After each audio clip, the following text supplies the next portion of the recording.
Hey guys, and welcome back to the channel. We have a King of the Hill today, a little bit of a twist. It is going to be a bit of a smaller system, as I've already streamed once today already, so wanted to sneak in another King of the Hill by popular demand, so we have limited the number of competitors, but we have a very tough group of people indeed. Kicking us off is the mighty Stormrunner up against Suave, then we have Noob for Life, Chosen One, Vayash, Darth Pendragon, and Pacta, and a heap of people waiting in the wing as well in case anyone has to drop or any of that nasty stuff. But I hope you guys are all good today. And it looks like we have both our competitors in already. Let's say hi to them. Hey, hey. Oh, looks like it's a little bugged. Hopefully that'll sort itself out in a second. But of course we are going to be on the mighty Troll Country, a map I often pick as the opener for my streams as a real blood and thunder affair and gets us away very, very quickly here.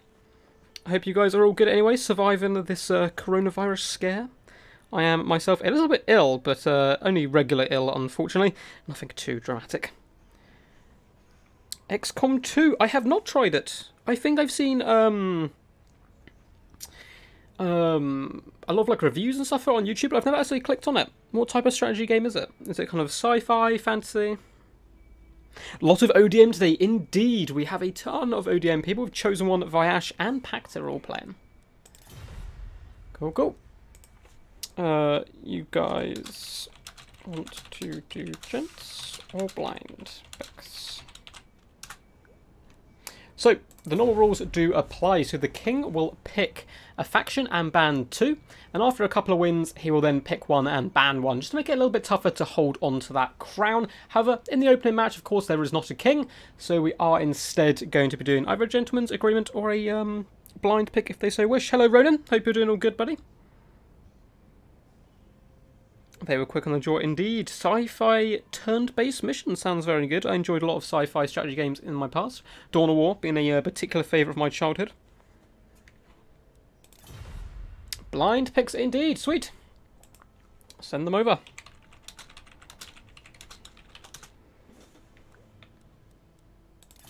Cool, cool. Hopefully the lobby will be all fine. I know a few people have been struggling today with streaming and connecting to people and games, but it looks like we're all good so far. My internet connection should be pretty stable. I streamed earlier today and it was fine, so hopefully it's not anything. Cool, I have Suave's pick. Awesome. Very cool army indeed.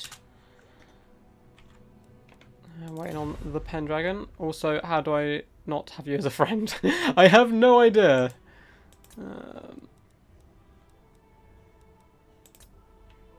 I thought I did and he just had me blinded, but let's just send him a quick friend request. We are enemies. Nah, would be nice. Would be nice. Stormrunner representing the DBD clan. That is Death Before Dishonor. My own clan, which is nice to see. XCOM Enemy Unknown is an amazing game, and XCOM 2 is even better in gameplay. Well, I'll definitely have to check this out at some point. How's the clan doing? Very well. We are soon going to be doing, hopefully actually, a clan war up against your own clan, Raptor.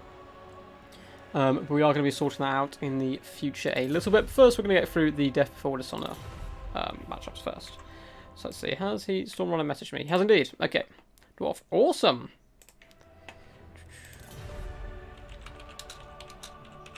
We have Dowie versus Beastmen, a particularly interesting matchup.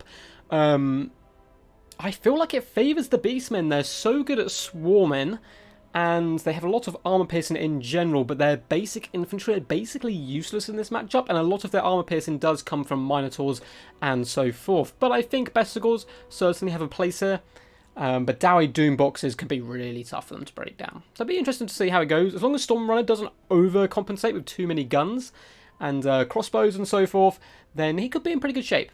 Pretty good shape. Now I think about it, maybe it's more even than I thought it was, maybe even a little bit Dowie favoured. But it'd be interesting to see, regardless. Yes, Raptor, it's all a bit under wraps at the moment, but so basically we're going to finish off this season of Death Before Dishonor, and then we're going to start getting a few clan events together, so we're going to do a civil war on the channel as well, so 4 members of DBD fighting against each other, and then also hopefully teaming up with you boys to do a Extreme Meme Team versus DBD clan war on the channel, which should be good fun. Just been talking to Mr. Flying Taco about that, but it's on the back burners for now. I'm going to get through the tournaments and all that good stuff first. Which should be fun. If anyone does want to know how to join these King of the Hills, tournaments in the future, and just generally get to chat to a good group of people. I do have a link to my Discord just down below, which is a very big growing community, and it's just super good fun overall to chill out with those guys. So yeah, feel free to do that as well. Yes, interesting fictions for blind picks. I feel like Dowie have so many great and terrible matchups, it's super risky for them. And again, same with Beastmen, really, so they get run over by a few factions. You don't want to come up against Lizardmen and so forth, although I think Beastmen players have slowly started to develop a few builds they can take in that matchup. Bringing in a lot of Minotaurs and Razorgors certainly does help. But yeah, two very risky picks going up against each other. But then again, you never really know. Maybe it's a little bit of mind games from both the players there. If you think people are going to go for the regular ones, go for something a little bit off meta and try and catch them out here. But these guys decided their builds. I'm going to quickly check Discord, make sure we're all good there. Make sure we have no questions. I want to see more wagons. Ronan, I've just seen your message in the Discord. That is pretty great. Pretty great. I equally demand war wagons. If you guys go back at some point after this video, I have a battle report I put up the other day, which actually did really good as well, which is nice to see, getting lots of views and all that good stuff. And it's a quad war wagon build brought by Chosen One. So ODM trying to bring the memes as much as possible, which is always good to see. But it'd be interesting to see how these guys get on today. Everyone in the list has in fact played on the channel before. We have a few returning faces. Pacta hasn't played in a while, so good to get him. And the mighty Vyash as well, who I believe did take a big break from Total War, but is back, which is fantastic to see, as he's a top tier player. It's always good to keep those guys in the community where possible.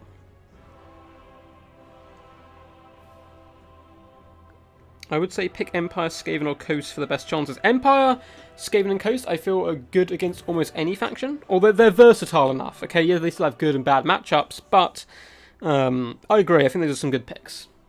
I actually quite like High Elves as well. I feel like High Elves can play against anyone. Good luck, have fun. Looks like Suave is ready. Just waiting on Mr. Stormrunner. And we'll get this started. Obviously trying to take this dead serious and figure out his build properly. That game was insane, but we got out-memed by ODM. That is true. That is something to think about in the future. ODM stepping up their meme game as much as possible. Only hate fighting Coast as Norska. I mean, Norska are one of the best swarming factions in the game. And they can deal with big nasties as well. But yeah, there are a lot of tough ends. I feel like, I was speaking to Zeus the other day, Vampires are possibly the most top tier faction. If played correctly, I don't think it's necessarily the funnest way to play them, but just mass shooting with them in almost any matchup can do really decent work. Like almost foregoing combat troops altogether can also be a pretty decent option sometimes. Anyway, let's get into this battle. I'm excited to get this underway, praying that we have no internet connection issues or anything like that. We are all fine on my side, but I know across the world right now it is a little bit of a... everything's going to melt down a little bit. And I saw that some people were struggling earlier on different streams as well. But without further ado, let's hop in here. So, Troll Country, very fun map overall indeed. Big killing pit in the centre with a couple of hills and trees on the periphery for some sneaky stab-ins and defensive deployment as well. You can get some nice artillery fire from up here. But the main fight tends to take place in this big old dip in the middle where people just get slaughtered to the last man, which is what we're here to see realistically, is pixel on pixel violence. Want to see that blood flowing. Good, looks like we're just about loaded into game. When this little bar pops into the top left, normally you know you're all set. And I can see the armies! So fingers crossed. No issues. Yes, everyone seems to be moving fine. Perfect. So we'll go through Stormrunner and his Dowie formation first. In the front lines, we're going to have 4 miners with blasting charges. They're going to do some really decent work up against cheap and cheerful Beastmen infantry for sure. He then has a load of Dwarf Warriors, including the Warriors of Dragonfire Pass. Not only do these guys have an awesome colour scheme and fire axes, they defend very well, hold the line, do flaming damage, all that good stuff, which should do very good against any regeneration, which of course the Beastmen can bring in bucket loads. We also have the Dragonback Slayers here as well. Pretty much a must pick in most Dowie builds, I find. Oh, a little bit of lag, looks like we're sorted. And then we have a bit of a fire build coming with Iron Drakes and 2 Iron Drakes with Hammer torpedoes. This is a very deadly Dowie box build. I can see, Colin, you can see by the formation already, it is going to be a tough nut to crack. We have double flame cannons. Oh no, just one. Oh, it's still a Goblobber, which is pretty damn cool. And a triple bronze chevron flame cannon with... Is this a Dowie engineer? We do, in fact, have a Dowie engineer. What madness is this? Coming with that ballistic calibrations, fiery ring of Foray, and a Prospector Spyglass as well. Going to be buffing up all these artillery pieces. So really solid build overall. Going to be tough to break down. But Suave, of course, a very talented player himself. Let's see what his beastmen have brought. We have silver chevroned Ungors, or some, sorry, 2 triple bronze, 1 silver. Interesting choice there to put all the chevrons on these guys. I feel like they're going to get melted by blasting charges pretty much regardless of what you do.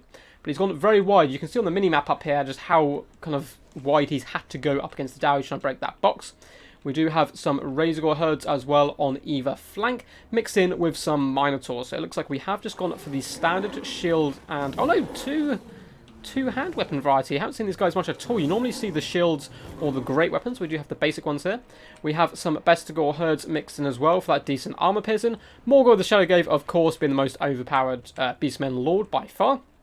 Almost competitive, not overpowered, sorry. We then have a Brave Shaman of Beasts here, coming with those Manticore summons. And I'm assuming, yes, Brave Shaman of Wild coming in with those Cygor summons. Going to be really key to do that decent big blob damage. We also have some Centaurs with great weapons hiding in the flanks, and a couple of units of Harpies in deep reserve as well. Really nice Beastman build. I feel like the Cygor can do a ton of damage here if he just stays out of the way. There's not too much here that has super long range and can tear him down. But at the same time, he's only going to be firing rocks into Dwarf Warriors and so forth. So it's going to be interesting. Looks like Stormrunner is ready. So it should be good fun. Oh, a little quick look chat. Looks like you're all good. Hi, Palpatine. Hope you're doing good, my friend.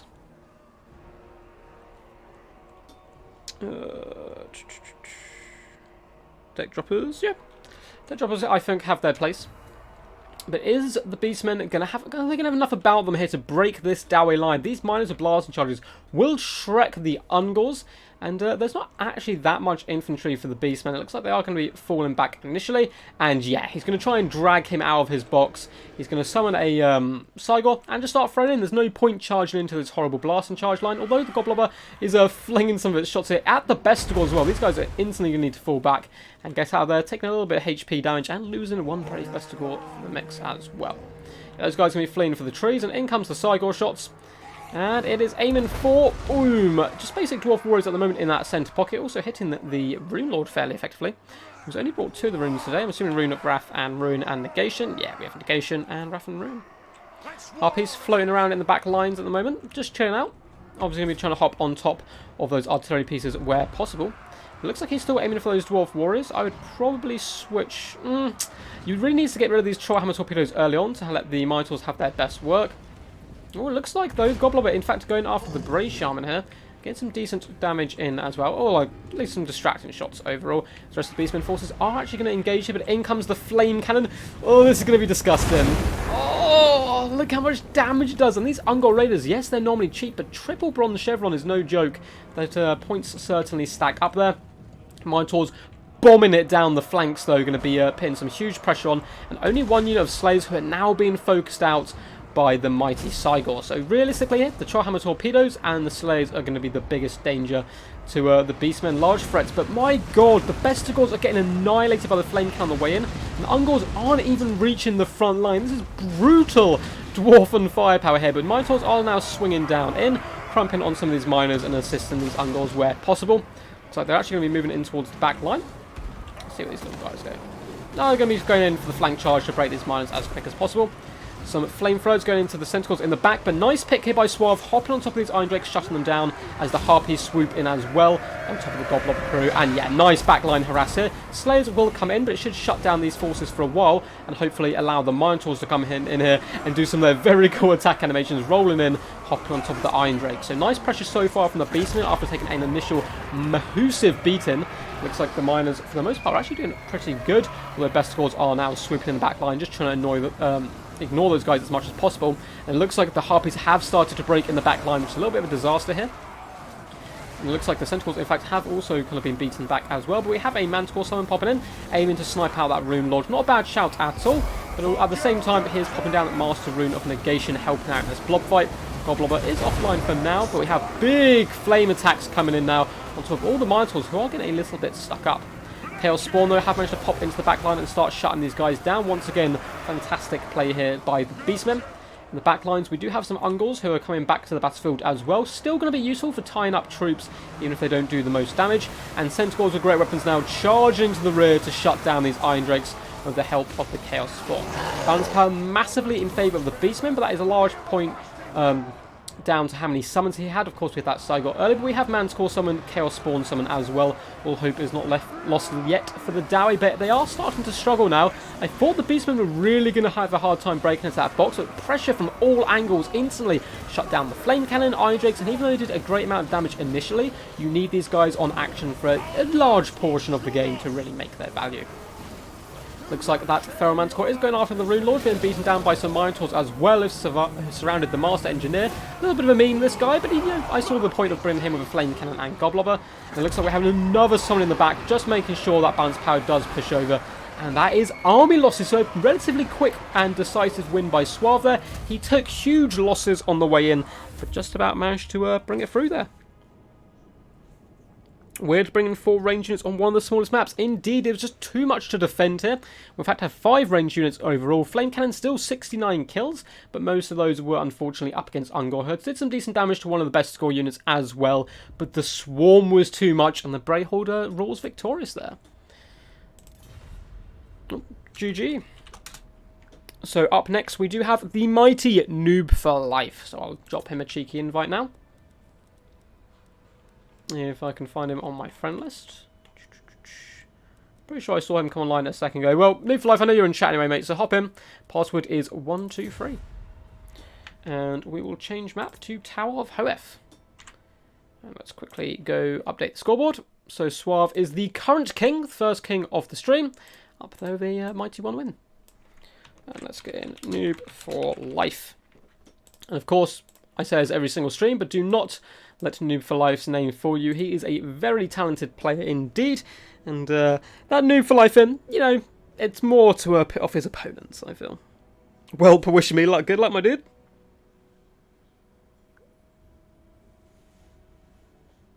Summon should not count to balance power. That is a good shout. I can see that happening. I ban 1 and pick right. Ban 2. Ban 2. After 2 wins, though, it moves to ban 1. So yes, welcome to anyone joining. We are currently doing a King of the Hill. What's up, Pacta? Nice to see you, bro. Pacta, of course, will be playing it later on in the stream. We've just had our first game as Suave does take down Storm on it in a 1-0 there. The Dowie writing that game into the Book of Grudges. But if you are new to the channel, I do a majority Total War Warhammer content. It's all good fun. There's a lot of exciting stuff on the way. I believe the DLC is just around the corner. And Total Warhammer 3 hopefully in the future. So if this is the type of kind of content you enjoy, feel free to hit that subscribe button and that big old thumbs up. Really helps out the channel. The thumbs up and stuff really does push it out to kind of more people who aren't already subscribed. So it does help. And I will appreciate it greatly. We've had a fantastic month so far. I've got a picture I was going to put up on my Instagram actually of the amount of views and stuff we've had is pretty insane. We've gained over 150 subscribers in the last month, I believe. Which is like double the amount we have, so I really appreciate the support, and it's going really good fun so far, guys. Noob for Life has entered the game. Yo. Noob for Life representing the Extreme Meme team here. A lot of clans on display. We had DBD represented, we have XMT, and up after this we will have the mighty Chosen One as well, representing ODM. So the list after these 2 competitors is Chosen One, Vyash, Darth Pendragon, and Pacta. Twin picks and ban, yes. The king picks and bans too. We are, of course, going to play on Tower of Hoeth, which is heavily dominated by forest on the right-hand flank, but a nice open plain as well on the left, so you can kind of pick and choose how you want to fight. There's also some high elves cowering in a castle, which you can see here in the background, which does actually allow for some very sneaky deployment if you know about the secret vanguard back there. Suave once again picking Beastmen, coming in very confident with those guys. Tyrann is streaming King of the Hill now, but Duckies is much better. Well, thank you, dude. I appreciate the support. Thank you very much. Of course, Tyrann, very awesome dude, and a really good content creator as well. I highly recommend checking out his stuff, of course, after the stream. But yeah, super nice guy. I actually played one of his King of the Hills a couple of weeks back, and did very good. I managed to win one, which is pretty crazy. I had one of the best games I've ever played as well, up against Zyphos, a real Wood Elf versus High Elf kind of Rohirrim build.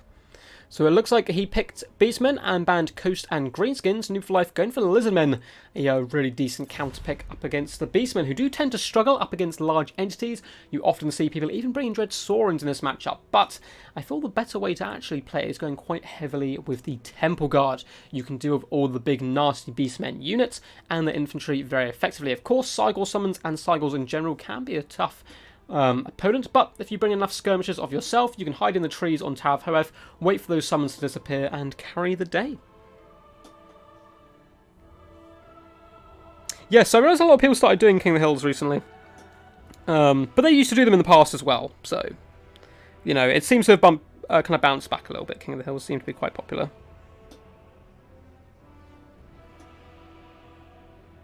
But still, should be all good. Unfortunately, yeah, we are cross-streaming at the moment with the Mighty Turin. So, we won't get as much views and stuff as possible, but I really appreciate you guys checking it out. And, you know, these videos all get uploaded anyway, so people can always come back and enjoy them. And of course, tomorrow we will be returning as well with another streaming a lot in the next couple of days. We have Death Before Dishonor Season 3, the final qualifier, which should be some good fun. So I need to open up slots for that. It's going to be, of course, a 4-man tournament. And the winner of that will go alongside A-Move, Hacker, Chosen One, and Flying Taco into the finals. The Season 2 finals were insane. It was a... actually, I won't spoil it in case anyone hasn't seen, but you can go back and watch it. I think that video now is one of my biggest videos. It's so good to watch. Fantastic games all round. 5 really close games in the final. It was just insane. You're a lawyer officially! Yes, man! I hope you didn't get stuck at home and you can still go to your graduation and everything fine. A girl I know, her graduation's been called off. It's horrible. She's just put all this work in, finished, done very well, and been told they can't actually have a graduation, which sucks. Luckily you can work from home. Nice. I unfortunately work at a supermarket, so I'm surrounded constantly by the general public, so I've kind of resigned myself that at some point I'm quite likely to get infected. But the virus shouldn't be too bad. I'm mid-20s, relatively healthy, so it should just be a very bad cold, I think. But we will survive. It's insane, honestly. Like, I've never seen people freak out so much at my work. It's just packed from start to finish, nothing on any shelves. It's a bit mad. It looks like Suave is once again ready. Good luck, have fun from Noob for Life as well. Good to see good sportsmanship. Of course, that is one of the key things about getting on streams and staying on streams as well. You did a graduation month ago. Nice. Oh no, Ronan, you lost your job. Same week. I think we spoke about this actually possibly on a previous stream. I know Pact hasn't been around for a little while, so he might need to catch up a bit. But hopefully you're going all good though. Thank you, Pacta. We try. It's honestly a nightmare. Worked on the weekend as well, which is always super busy. But anyway, back to the real world, also known as Total War Warhammer. We are here on a Tower of Hoeth as the players load in. So, as I previously stated, loads of trees on this right-hand flank for sneaky stabbings. But a few people may not know, you can actually deploy a vanguard unit up here inside of the castle and then sally forth out of this glorious gatehouse here. Of course, the High Elves won't let you in their full fortifications. They're a little bit stingy with hiding from wars, and going to be hiding up there. Nice towers though, overall. And it's going to be pretty cool to see. Beastmen probably want to stick to the open plain, just because Minotaurs and so forth fight so much better there. But as we can see, coming in, Noob for Life, bringing the big beasties as expected. So let's go through his man build nice and quickly. For the main line, we do have Saurus Warriors, a really decent pick. They will beat the crap out of most low-tier Beastmen infantry. Will struggle up against Besticles and so forth. We even have the Legion of Shaqua. Pretty interesting pick here. Obviously being brought for their Shield of Shaqua, giving that 44% missile resistance. Certainly expecting a Cygor or two. Up in the sky, we have a nice aerial corps of Pterodon Riders. Looks like we have 2 overall, and some big beasties as well. A Bastiladon with a solar engine here in the trees, and the thunderous one, the Regiment of Renowned Ancient Stegodon, who shoots thunder from the sky, much like Thor, and does a real decent job. Going to be a big pain to take down at 7,400 hit points. Another big beastie is Zlak, who of course is being ridden by the ultimate Lovecraftian creature, Lord Mazdamundi. Brings Shield of the Old Ones, Apotheosis, Harmonic Convergence, no Ruination of Cities, very interesting. I would expect that. Awesome Banishment coming in up against the Beastmen. But yeah, looks like a pretty decent build overall. Going quite tanky as expected. And it looks like Suave going for a relatively similar build to before. Ungors and Goreherds in the front line. No chevrons this time, so a little bit wider than previously stated. We have some Centaurs with Throne Axes being escorted by regular ones. A large amount of Razor Gors, I assume. One on that flank and one on this flank, so 2 units overall. Couple of Ungor Raiders as well. Was that just the one? Do you have any in the trees? No, just the one Ungor Raider. And then we have Minotaurs in the back line as well. The great weapon variety do a fantastic job up against those big nasty dinosaurs. We have some Bestigors here as well, the best of all the Gors. And they do some decent damage with their great weapons. Can trade relatively effectively with Temple Guard and also do work to the big monsters. And then once again, we have a Brave Shaman of World coming in for those Cygor summons. And one as well coming in with the Manticore. This is a very popular pick. Quite controversial. I see a lot of people don't like this way of playing, but the summons can really be very effective. We also have Morga, the Shadowgave, coming in as well with his Spawn summons. So, without further ado, looks like New for Life is ready, and this battle will get underway. Now, it's going to be pretty interesting. There's not too much anti-large here. Razor Gors, for their price, are very good, cheap armor piercing, and quite a lot of mass to them, so they can block you in. But, at the same time, this is a lot of big dinosaurs to take down. You're going to get an early Cygor summon here as well. Pterodon's probably going to swoop forward, and I'd probably start sniping out. It's tough. Maybe the Minotaurs or the Shamans. There's not too much aerial fire coming back. There's one unit of Ungor Raiders, but if you can stick away from them and just try and scare off the Brave Shamans, you can get some fantastic value. But the amount of value you get from those 2 summons is pretty ridiculous. Looks like we have 2 Skink Skirmishers up front as well, if I didn't realise before. And those rocks are coming in now at the Legion of Shakwa. Probably going to pop their resistance relatively shortly anyway. And the Pterodons looks like they're just chilling out for now, floating in the sky, observing the battlefield, but they are now moving forward, going to start doing some damage. Could also be a not too bad idea to actually start hitting the Razor Gors slightly, whittling their health down and making them rampage. Can go quite good, drags them away from their main army, forces your opponent to either commit a forward charge or lose the unit overall, which is of course not very good. Pterodons moving across the front line now. We're going to get a rock drops.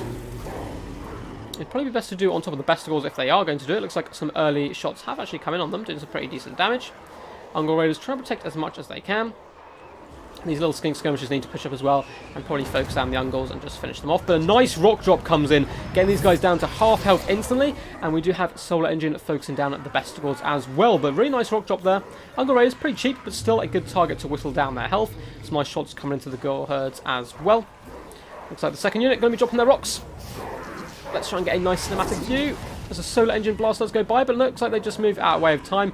It can be quite micro-intensive trying to drop these rocks, and they are hunting them. Oh no, disaster! A little bit of a swing and miss for New for Life, but those things are pretty hard to time.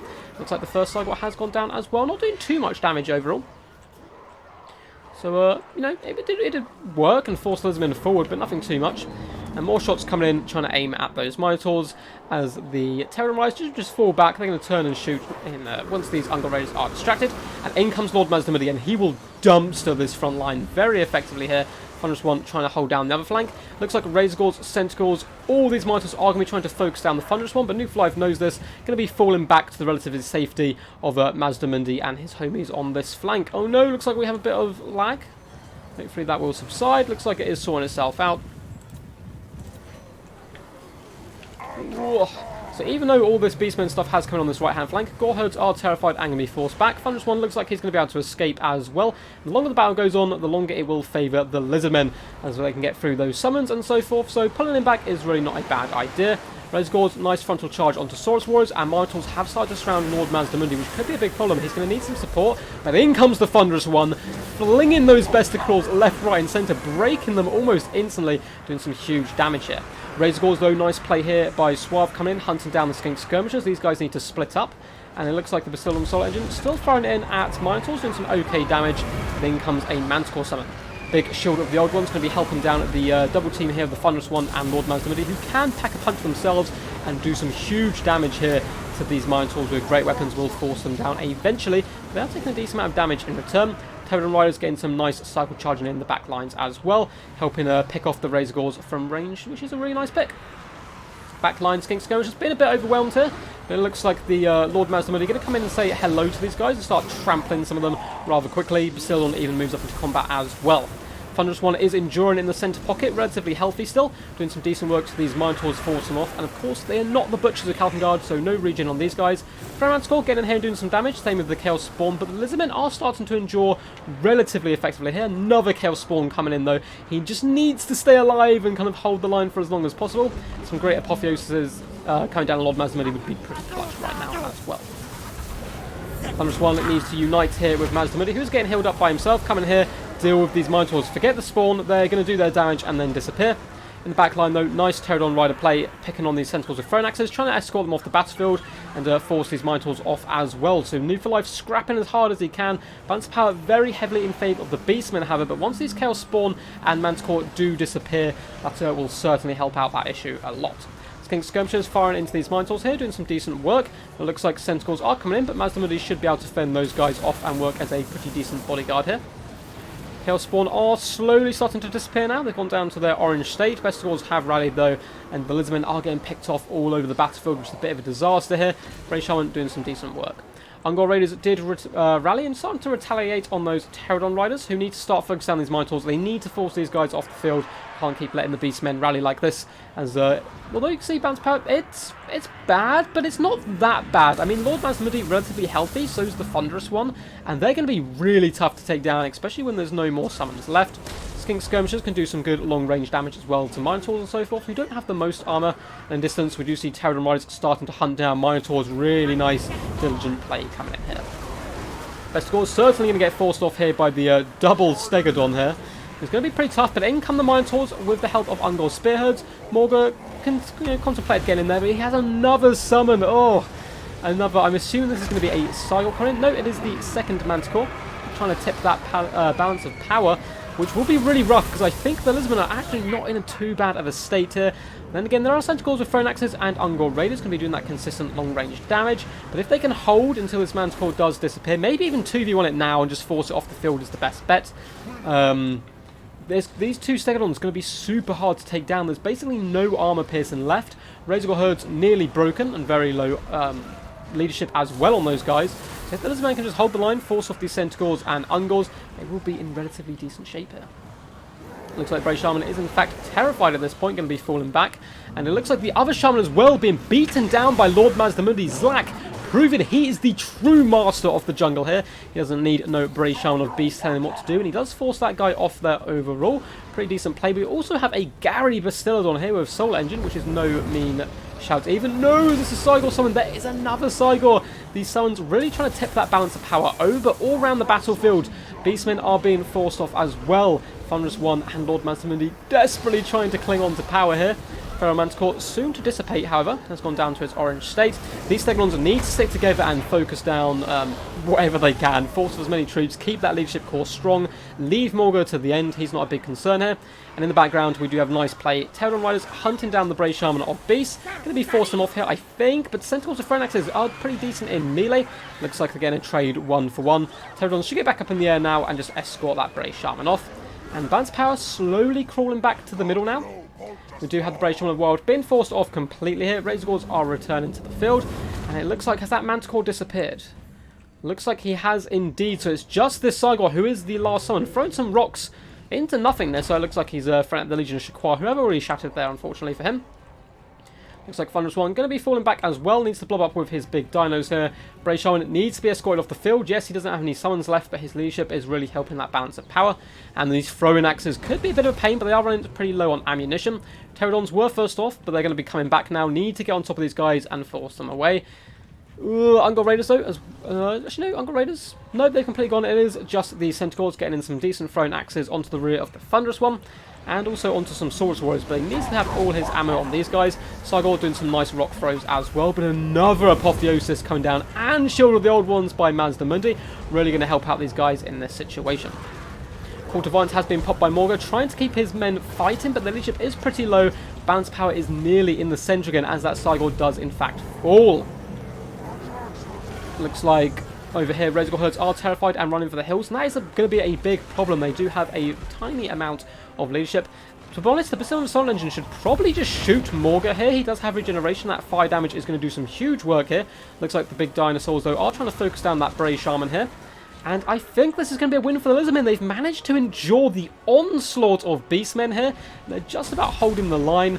And Morga does take a big hit there, but doesn't actually do too much damage. Might have hit one of the Centicles, thrown his body in the line to protect him instead.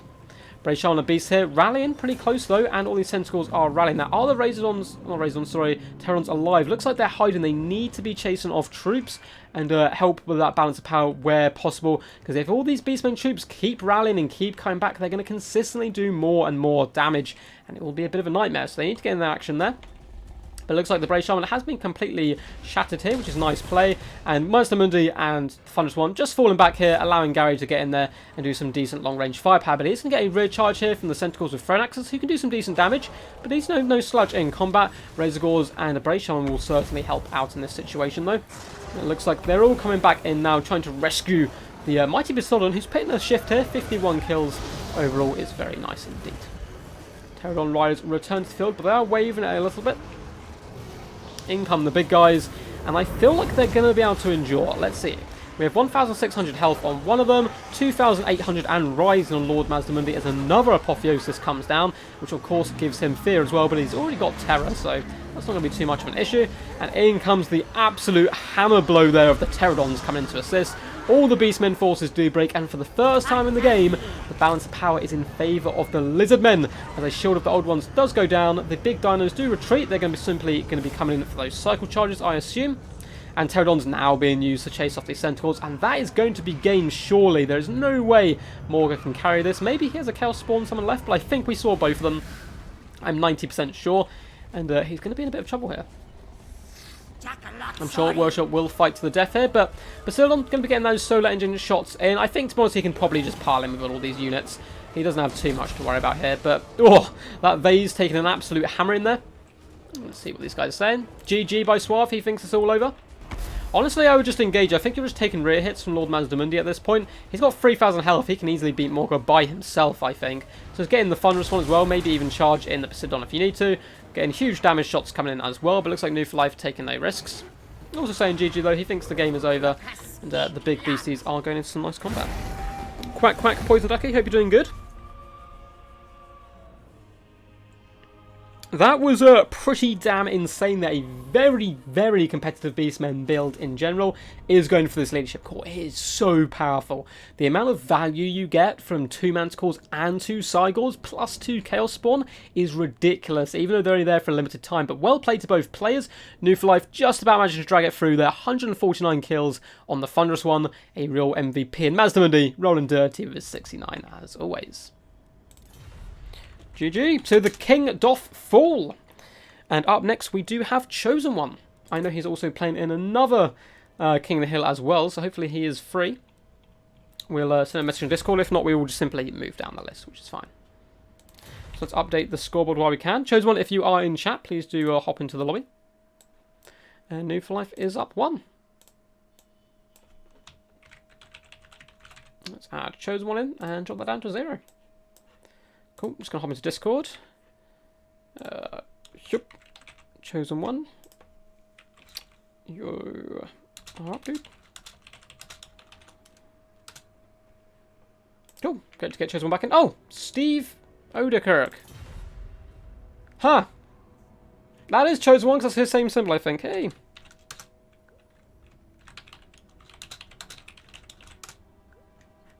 Cool. So Steve Odekirk is in fact Chosen One coming in here. Sorry guys, been neglecting you guys in chat a little bit. Let's have a little quick look what you guys have been talking about. Beastmen summoning is nuts. It is indeed. It is incredibly powerful. Summoning in general is very good. I'm happy they nerfed it, but it's still very good. I think most of the Undead factions are pretty top tier, to be honest, when it comes down to it. Oh, let's choose a new map as well while we think about it. We are going to play next on River Amaxon.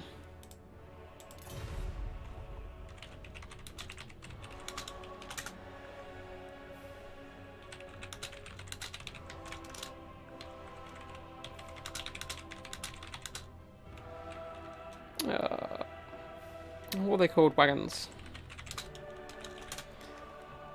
Yep. Let's have a little look through chat there. Quack quack, yes, Poison Ducky, welcome, welcome. Hope you're doing all good, my friend. Suave, what's up, dude? Very well played. Your crown, you did very good, man.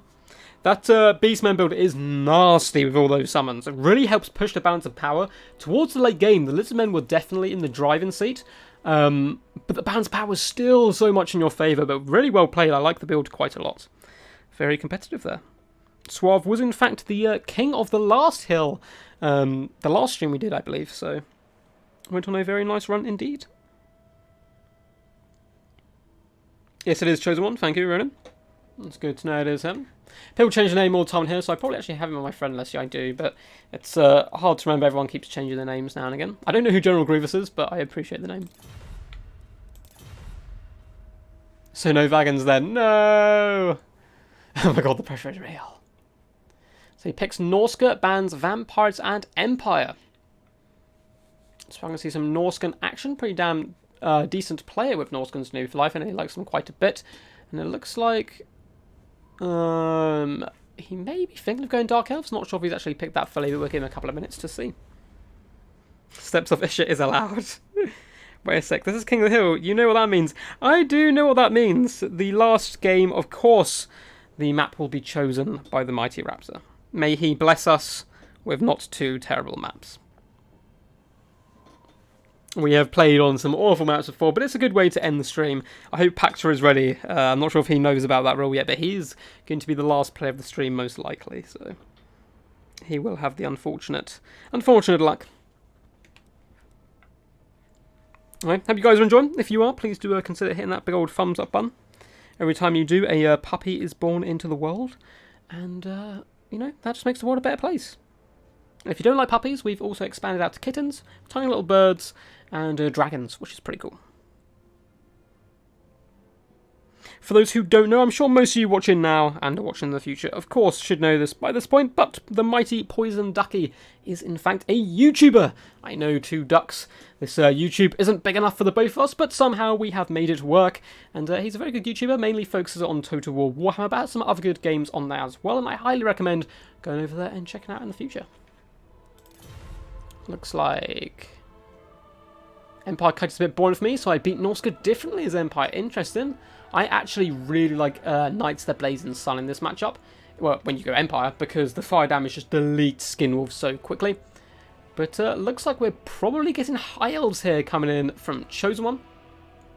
Chosen One was in fact the Season 2 champion of Death Before Dishonor and is in the finals for Season 3.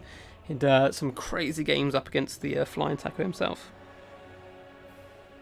What rule? Oh no.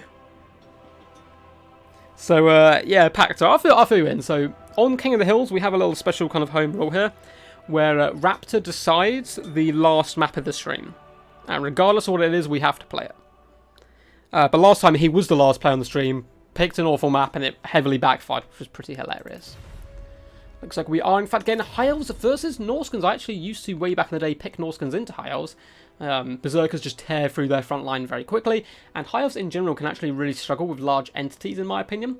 New for Life does, though, like bringing Frog, as someone mentioned before. I had a really good game up against, I think it was New for Life that day. Someone brought Frog with, what was it, Ronan? I played someone anyway who brought Norskans, and they brought Frog, but luckily I had brought Krokgar and the Umbral Tide, and the Hand of the Gods deletes Frog. It does so much damage, and the Umbral Tide can simply finish him off very quickly. Thanks for the constant shoutouts, no worries. Our Stucks have to sit together, it's a big bad world out there. And the bread is running out, it's being moved off the shelves. So we need to try and survive. Which should be good fun.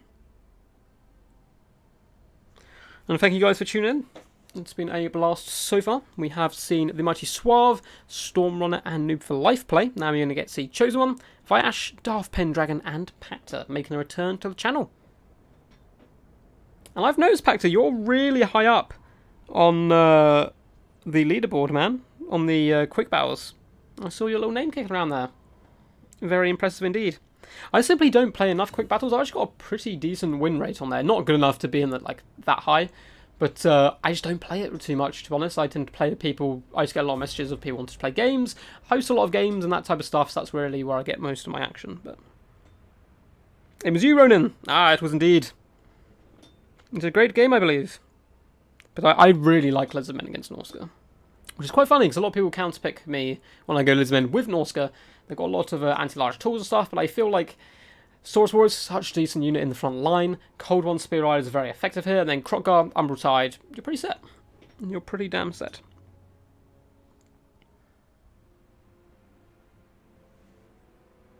Imperator showed me that business. Imperator is very powerful. He's a very good player. I think we were meant to have him on the channel actually, like way back when I started, but he couldn't make a tournament. It'd be good to get him on at some point. Looks like we are both ready, so let's get this cracking. A little sip of water to keep me ticking over. I've had a little bit of a sore throat, so I thought 2 streams might be pretty tough. But we're managing through. We're doing pretty good. And of course, I want to keep my voice as much as possible for tomorrow, of course, with the Death Before Dishonor. Quick play is my testing grounds, but not for my builds, not for your mental capacity to grind out. 70th place, man, that is high. For the mind games, I love it. Right, so without further ado though, let's pop in and see Noob for Life. And is he representing the Extreme Meme team well? I think he is. I see something pretty wild over in the distance, but first of all, let's go through his main battle line. So we do have Marauders all the way across the front line, chevroned up as well. Oh, we do include in though, we have the Icehorn Marauders Regiment Renowned version, pretty damn decent troops, with an extra cape as well, which of course is always a sign of a powerful warrior. In the back line, we're going to have a couple of Norscan Warhounds, including the Beast of Tash. Now, one of my favourite units on the Norscan roster. These guys often, because they have the same symbol as hounds, people often send light cav stuff out to deal with them. These guys come with that anti-large. They do some pretty decent work. We have Moors of Savagery as well, Regiment Renowned Skinwolves, great durability because they have regeneration. Get in there, do their damage, fall back, and come back again. We have the Miststalkers, so another Regiment of Renowned unit here. This time, the Regiment of Renowned. Oh, where do these guys disperse to? Here they are, the Regiment Renowned Famir Warriors, which is pretty damn good. Of course, they have a Stalk as well and Armor Sundering, which is nice. But we have a War Mammoth War Shrine. I have not seen this guy, I don't think, in multiplayer, which is a pretty hilarious, but what a fantastic model here. That Shaman doing his best little cries and stuff. It does give it, of course, a give it of glory and favour of ruinous power, buffing leadership and melee attack, so pretty damn decent overall. Of course, we have Wolfric the One-John for his Mammoth for his Lord, and a Famir Balefiend of Shadows coming in with Enfeebling Foe, Pendulum, and Melkov's Mystifying Miasma. Now, for the Challenger, Chosen One, and the Mighty High Elves, we do in fact have Teclis leading the lines here, with Regrove and Net of Amantok. We also have, was it called Net of Amantok?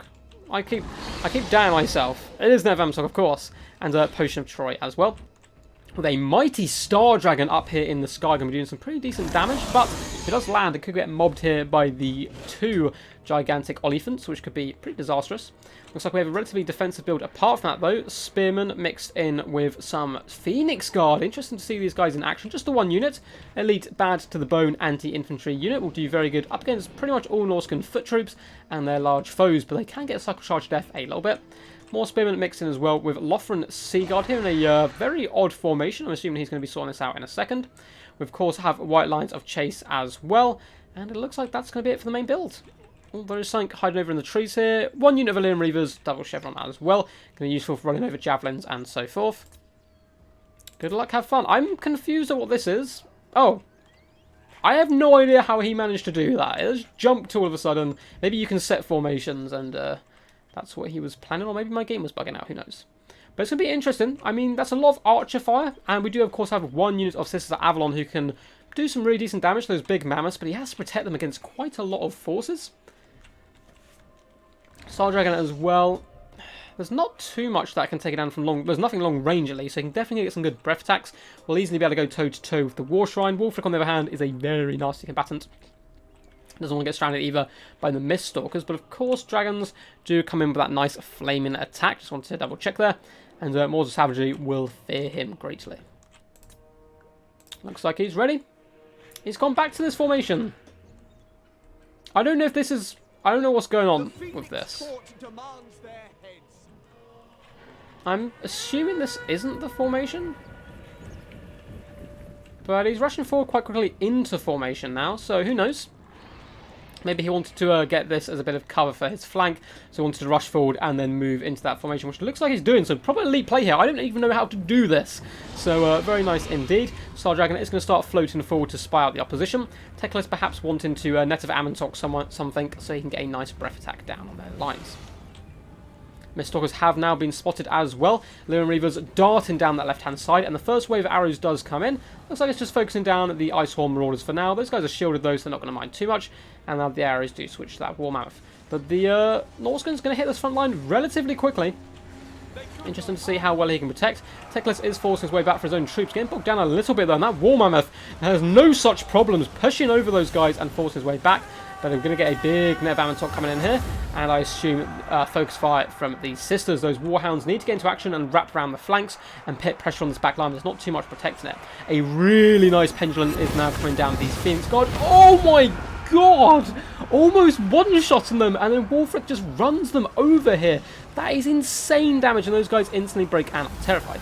The War Mammoth with the War Shrine is being forced back a little bit. A nice big fat breath attack coming down on him, and nice focus fire getting that guy down to half health, but Wulfric just pops into that that back line on top of those sisters, immediately shutting them down, and the High Elves are really starting to struggle now to control the Norscans here, as the Norscan Warhounds do also find gaps in that front line. They'll be hopping on top of the sisters and these other more squishy troops. However, a bit tit for tat, the Warmoth does start getting terrified, but unfortunately the Star Dragon, the Feebling Foe, is popped on him, and he is surrounded by Beasts of Tashnar and also the Skin Wolves, the armoured variety. It's going to be pretty tough for him. Yes, he can do decent damage to them, but including Miststalkers, he's in big trouble now. Giver of Glory was popped, which also gives fire damage, it turns out, which is pretty nice.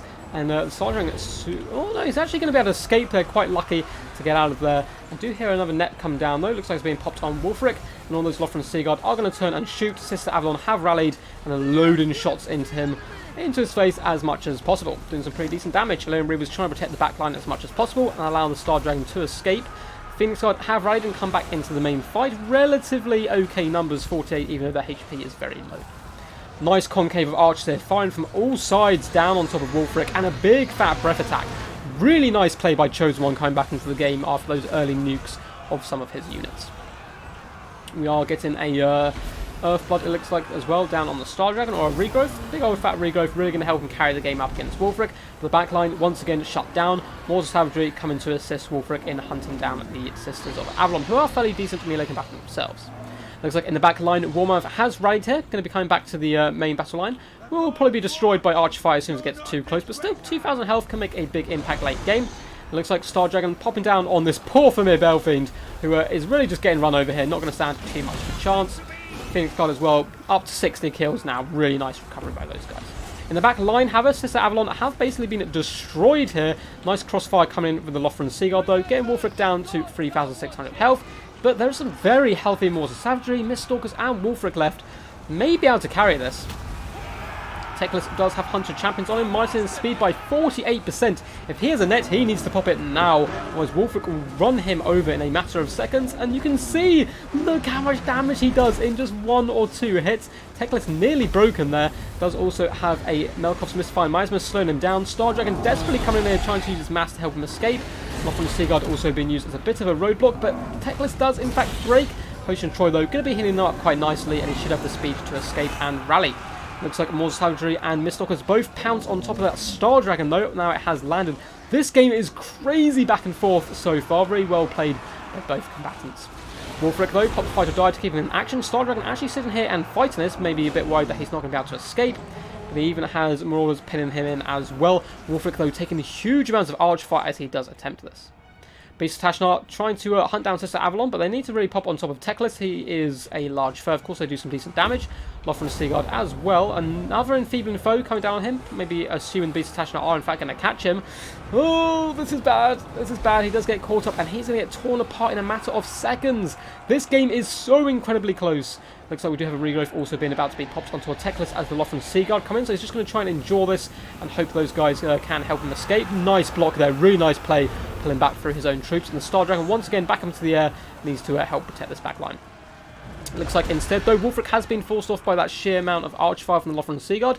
Warmouth has rallied in the distance with 270 health. If he gets close to anyone, he is going down. Warfric down to 500 as well. One more volley comes in. Bam, bam, bam, bam. Down to 200 health. Are we going to get one more volley? These guys have such long range. Down to 240 health as he scoots his boot into safety. Dragon, real MVP here. Up to only 4 kills, but he's been a huge presence, really supporting his other units. Phoenix Guard now slowly dragging down. What a game. That was insane. That was insane. Big GG's to everyone there. What's not to love about that? That was crazy back and forth play. That was so good. And the king doth fall again. Kings cannot hold their reign right now. Both builds fantastic, to be honest. I feel like the one thing New for Life could have changed, getting those hounds around the flank a bit quicker and shutting down the Sister Avalon before they did that initial huge amount of damage onto the War Shrine and so forth. May have been able to swing it back and forth, but such good protection as well, using the Lothran Seagull to protect Teclis. That dragon as well really put the game quite heavily on his back there. GG. That was insane.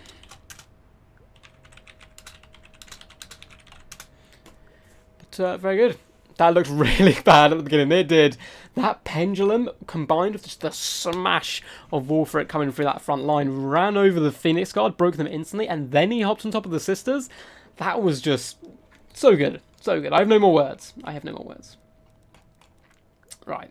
Let's switch the map up a little bit. Let's go El Anguil. We both made some mistakes. Yeah, that's fine. So, if you are listening, Vyash, please do hop in. If not, I will send him a message on Discord in just a sec. That was masterful high elf play. I agree, Darth Pendragon. That was pretty insane. Phoenix Guard's still around. They've survived. They endured. But yes, GG's to everyone there.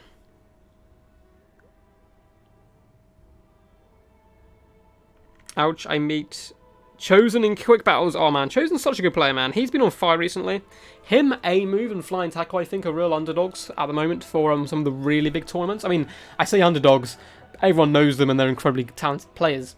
But I think Taco's quite far in the ECL, isn't he? I haven't actually caught up yet, but I believe he knocked out Slacksan's Soothsayer, which is crazy. And I think him and Chosen One could really start catching people off guard and taking some big titles soon. Vyash is here! It's fantastic to see Vyash back in the Total War scene. Very good player. And we have a bit of an ODM face-off here.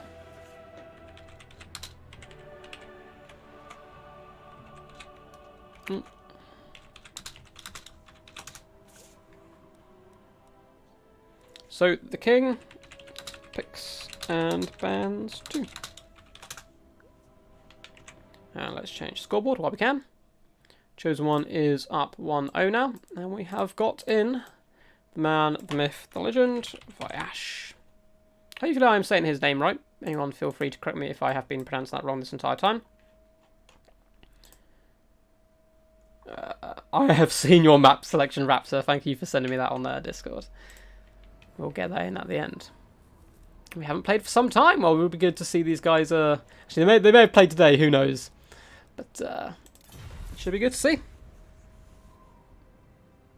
Raptor, we need you. Please don't pronounce that as El Anguil. Also, how do you pronounce it? It hurts my soul. Well, I'm going to say it as many times as possible. Palpatine to hurt your soul.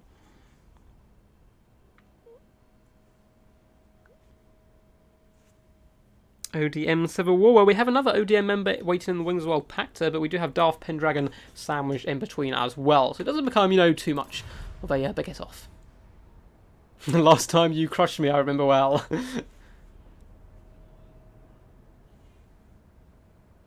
Either I am disabled or my keyboard is trolling me today. Well, who knows? Who knows?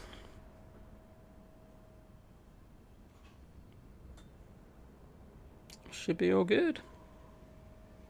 Have a little sip of my drink, make sure I'm all good and alive.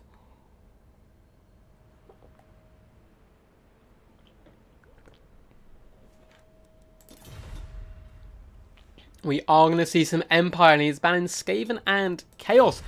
I pray we get the Quad War Wagon build. I hope he tries to make it work again. It's unexpected, but I feel like it can only be not even really viable in any matchup, but can be okay up against High Elves because of their tightly packed formations. There's a few other factions that can do okay against, But really, I think you're hamstringing yourself before the battle if you're bringing 4 quad war wagon mortars. But it's still pretty cool. It's French. It may be French, but I'm not French, I'm afraid. I'm sorry. It's pronounced Langville. I'm terrible with pronunciations. I can see words. I add letters into words, I swear, when I speak. Johan, how's it going, my friend? Hope you're doing all good today. A direct attack on Palpatine's soul. That is the plan. I'm going to overthrow the Dark Lord. We're going to see Darth Ducky coming into his own soon. Darth Duck. The ducks shall rise and rule one day. Okay, Vash is thinking. The suspense is killing me. Let's see. Ooh, Vampirates. Okay. Should be a pretty decent matchup here. I quite like some of the ethereal units here. Mongols can do a decent job if they don't get picked off. They're just terror-causing nuisances in combat. Great for punching through and hopping on top of that back line as well. And it may, though, devolve into kind of an artillery off, which this matchup can sometimes do. I think both factions can go toe-to-toe here, though, fairly evenly. I hope you guys are enjoying the stream so far. If this is your first time to my channel, welcome. I am, in fact, a duck, one made of pure rubber, and I do Total War content. So if that's the type of thing you're into, King of the Hills and so forth, you can either hop into my, well, feel free to subscribe and like and all that good kind of standard YouTube stuff that every YouTuber has to say every now and again, but you can hop into my Discord, which there's a link down in the description below, and you can get involved in this type of event. And of course, I also have a Patreon down there as well, if you want to become one of the Royal Duck Guards to hold the line in this current zombie apocalypse we are facing. High Elves it is! Okie dokie! High Elves versus Empire! Come on, Chosen One, you know you want to. You know you want the quad mortars war wagons. It's got to happen. Oh, Shetland Apache! How is it going, my friend? Nice to see you, dude. Hope you're all well in these troubling times. There are already 2 Siths in your clan, that is true. We will convert everyone. For those who don't know, we are currently playing King of the Hill. And Vash is up, oh no, Chosen One, sorry, is up 1-0 right now. No King has managed to hold the line for more than one victory, which is a little bit sad. Suave did win the first game, then he got dethroned by Noob for Life, who just got dethroned by Chosen One in a hell of a game. That was so back and forth, but Vash, is he going to step up and dethrone the King? Who knows? We are the Royal Duck Guards. We will hold the line. I'm loving working from home. First time I get to see Death Before Dishonored. Lovely. This isn't a Death Before Dishonored, unfortunately. This is a King of the Hill. But tomorrow we will have the 4th Death Before Dishonored qualifier of Season 3. So if you want to get involved, man, get ready. I will open up the listing soon to get our 4 players in for that one. And the winner of that will meet Flying Taco, A-Move Hacker, and Chosen One in the finals, which is a very scary group of players. So I'm not sure if it's a punishment for winning or a happy fin, but still. Chosen One tried that versus Ronin Friday on my stream. Was amazingly close. True. Shetland Patchy and the other guy. Santa Claus. Yeah, probably Santa Claus. The one who made the tournament rules. No, that was Shetland. Shetland did help kind of manage the Warhammer Cup rules, I believe. I know Aerocrassic has made some new rules as well, which are a little bit updated and stuff, which I may delve into at some point. Oh. Okay, I've just had a little hint there from Chosen One on his build, which is fantastic. I hope you guys can see that. I have 3, let's make this a bit more winnable. That is hilarious. So we are going to see some war wagons, hopefully. I mixed you up with yourself. Pepperton made them with you. Oh, nice. I haven't had Pepperton on the channel, I don't think. Need to get him involved. He's a fellow Brit, I believe. I haven't seen him playing in much tournaments recently, actually. Hopefully he's still active. So hopefully he's still around and doing all good. So we are playing on the French map, whose name I am forbidden to say. And it's a pretty decent map overall. There's some really nice trees dotted around as well, but they don't dominate the map heavily, but you can use them for closing the distance on your enemy, and you know, if they've gone too heavy on guns, and also for some nice sneaky stabbings. But at the same time, there is a huge amount of open plain here in the middle and on this right flank. You'll often see defensive players on this side actually form up here, force their opponent to come forward, but you know, there's trees as well, so they get to close the distance a little bit, making it a pretty fun map in general. We also get some lovely Bretonian scenery in the background, which is always nice to see. We are loading up in, so let's have a quick look at the Challenger. Vayash coming in with a very cool build off the bat, I can see. So, for his lordship, he has gone for Alariel the Radiant here, coming in Star of Avalon, of course, Earthblood, Fire's Protection, all that good stuff. She's been escorted by a noble as well, her royal bodyguard, so certainly going to be trying to protect that booty as much as possible. Anti-large, very quick, pretty decent units overall, and a huge cav contingent here, 3 Dragon Princes, which is pretty damn hardcore here. And for front line, we have gone pretty minimalistic here. We have 3 units of White Lines of Chase, looks like no Regiment Round version, and 2 Frostheart Phoenixes up in the sky. I see these guys a lot less than their fiery brethren here. Of course, they do not get that rebirth proc, but they do come with some pretty good utility, that Blizzard Aura, and attuned to magic. So yeah, pretty fun build overall. Going to be interesting to see how it works. As for the Empire, of course, we have the staple of Chosen One armies. 3 war wagons with mortars will do great damage to the White Lines of Chase, but that is pretty much their only good target, so I do fear for this build a little bit out of the gates. With some Empire Knights, you're going to have to do a lot of backline protecting, a ton of cheap and cheerful spearmen all across the front line and guarding the flanks. And in the trees here, we have a couple of units of Outriders going to be doing some decent damage. They're going to need to carry hard here and get that nice armor-piercing damage down on the Dragon Princes and on the Frostheart Phoenixes. That's going to be really tough. We have some Empire Knights as well protecting them, so a couple of units of those guys overall. For Wizards, we do have an Amber Wizard here, coming in with that Manticore Summon and a Power Stone, so he will be able to go toe-to-toe relatively okay with the Frostheart Phoenixes, if supported by the mighty Karl Franz here, up on top of Deathclaw, looking very mighty. And has he brought Garmaraz? Of course he has brought Garmaraz. That bonus versus large and armor piercing really going to help in those key duels. And we also have the Reichland Rune Fan as well. Pretty fun build indeed. We always have a Jade Wizard as well with Earthblood, so 2 wizards. And I'm afraid the War Wagons may cost him here, which is, I know something that doesn't normally happen in battles. They normally carry the day, but they're only really going to be able to hit the White Lines of Chase. And everything else is going to be a bit of a struggle for them. Do they do fire damage with their explosions? No, they do not. Okay, so they'll be okay against the Dragon Princes as well. But they're really going to start to Shrek these White Lines of Chase pretty damn badly. And the Spearmen maybe then can bunch back and defend. And you know, they have anti-large, of course. They don't do the most AP or the most damage, but without the White Lines to cut them down, they may be able to do okay against the Dragon Princes just by the sheer number.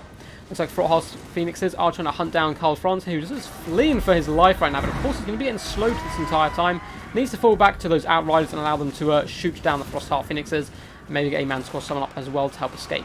Nice frontal charge by Empire Knights, though, running over some of these White Lines, but they need to get out of there as quick as possible, as the much more heavily armoured Dragon Princes do ride through their fallen foes, sending those Empire Knights fleeing back to that spear line. Karl Franz up in the sky is fighting now. He's popped all his buffs down.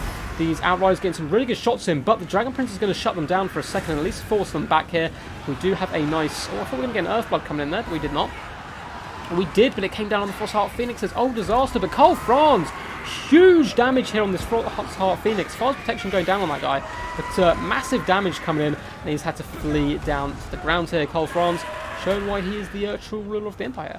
In the back line, we do have some Dragon Princes plus the Noble hops on top of these War Wagons. Bit of a disaster for them, but Empire Knights are starting to surround them with the help of Spearmen as well. Should be able to pin those guys in and do some decent damage, but just by sacrificing 1 War Wagon, probably going to be worth it.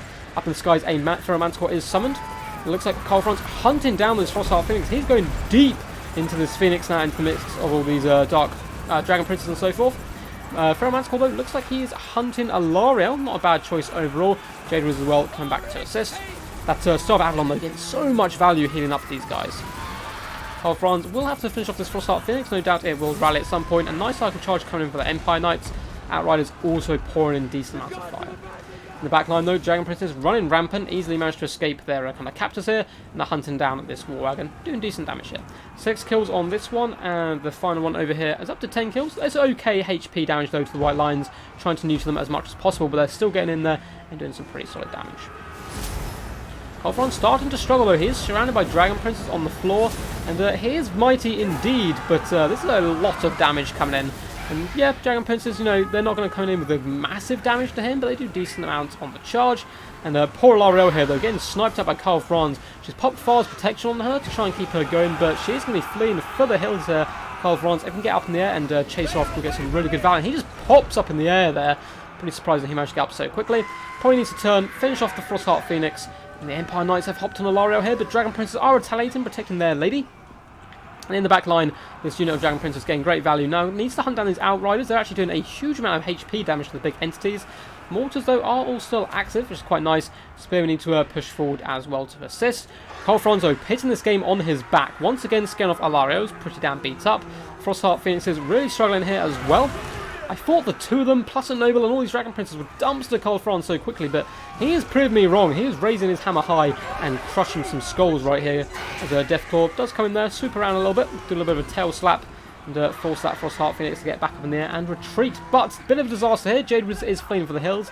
His healing going to be really key in late game. Scalario may, in fact, try and chase him off here. As the Frostheart Phoenixes do come in now, Franz is in a really dangerous position. Looks like another... Oh, someone got healed there. Earthblood, yes. So another Earthblood coming in from the High Elves, as Empire Knights do rally to their Liege Lord here, trying to save Carl Franz, but he needs to get back on there, and he's getting slaughtered now. No, Franzi! He was doing so well. I thought he was actually going to carry this, but he does get surrounded, and there's just too many Dragon Princes involved, and he is in fact forced off. Golmaraz there, not going to be able to protect him. We do have another Manticore Summon in the back lines here. We do some decent work, and all the War Wagons are now really starting to struggle. They have been surrounded, and the Spearmen just don't have enough damage output to deal, even with the beat-up white lines who have come in. Manticore needs to get into action before he does start to dissipate, and unfortunately Carl Franz is running for the hills. Is he going to get enough distance between himself and this Frostheart Phoenix to rally? His leadership is pretty damn good right now, up to 27, so he should rally if there's enough distance, but the Frostheart Phoenix does close the gap. And this is going to, I think, spell the doom here for the Empire, realistically. Carl Franz, maybe if the attack animations go his way, he might be able to rally, but it seems very unlikely. He nearly managed to pull out the meme build here. If he could have just forced off Alariel here, at some key moments, and beaten down those Frostheart Phoenixes up in the air, maybe it could have been different, but he got surrounded by Dragon Princes, and the Noble coming in with that nice anti-large damage did pull him down, unfortunately. These War Wagons, they're firing on bravely, fighting to the death here. This Manticore, unfortunately wasted up in the sky. Does happen though when you're trying to micro so many things at once.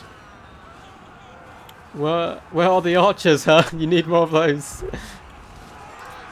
Yeah, wish for some archers, which the War Wagons will do great against. Fortunately, the Manticore here is just going to be floating up in the sky and disappearing with no value. And in the distance, a sad sight for all. Carl Franz being forced off the battlefield, but he will return in the future to rally the forces of the Empire. And it looks like once again, the curse of the king has been placed upon us, and the Empire and the current king does go down. So Chosen One, though, very good, well played, good sport as well, bringing 3 War Wagon Mortars. Not actually too terrible a unit if used up against people like High Elves, but didn't quite have enough to protect them. We did have Mighty Carl Franz dueling 2 Frostheart Phoenixes and dumpstering Alario at different points in the battlefield, but unfortunately, eventually getting surrounded by those Dragon Princes when Vash managed to tie that knot and seal Franz in. GG! Another king falls. So up next, we do have Darth Pendragon, if you want to pop in, buddy. We are waiting for you. We are good to go. And we are going to play on... Aldorf Outskirts. And let's update the scoreboard. I'll come and check on you guys in a second as well. Make sure chat is all good.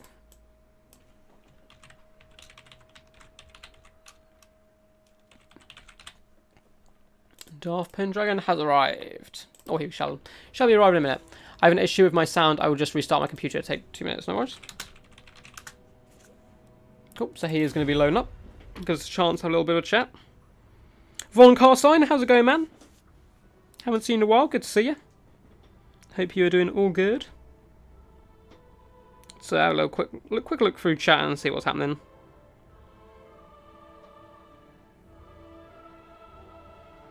Pip and I made Warhammer Cup rules 2 or 3 years ago. Nice. He makes them pretty, and I just tell everyone who tries to help. Oh, he's on a break. Okay, well, hopefully he does return in the future, Pimpton. Good to have him around.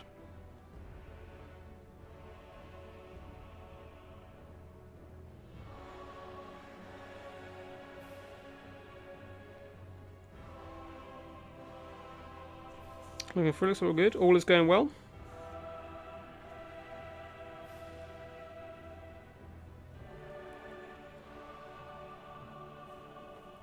Oh, Carlstein, you taking a bit of a break from multiplayer as well. I feel like there's a DLC just around the corner, probably coming in. I assume it's going to be coming in like a month, perhaps next month or so. So hopefully that'll bring a few people back as well. And Fryash's infamous Frost Phoenix build. It's good to see it again. Haven't seen it in a while. Looks like Darth Pendragon has hopped in. Hey, bro. Representing Clan DBD there, Death Before Dishonor.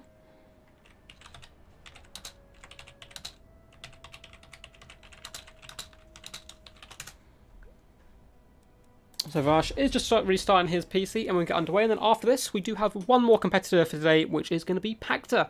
Unfortunately, this King of the Hill going to be a bit of a shorter stream than usual. I already streamed another game today already, which was Hellblade: Senua's Sacrifice. I highly recommend going and checking out those streams if you're into atmospheric games. They're quite psychologically damaging, but very, very fun game overall. But so I thought I'd also kind of try and sneak in a King of the Hill by popular demand. People kind of asking on my Discord when the next one was going to be. So we're doing a small one today before coming back tomorrow with the tournaments and all that good stuff. Isabella, dummy. There's a lot of Von Carsteins. Where's Vash? Yeah, he's just resetting his computer quick. He's here to just be 2 minutes, so I assume he's got a pretty decent one. There's no worries, not in a super rush. Hope you are ready, Pacta, as well. Got your game face on.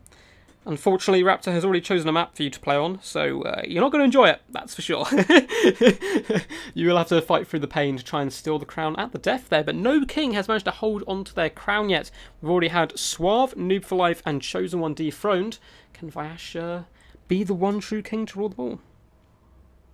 Conrad the Mad Lad.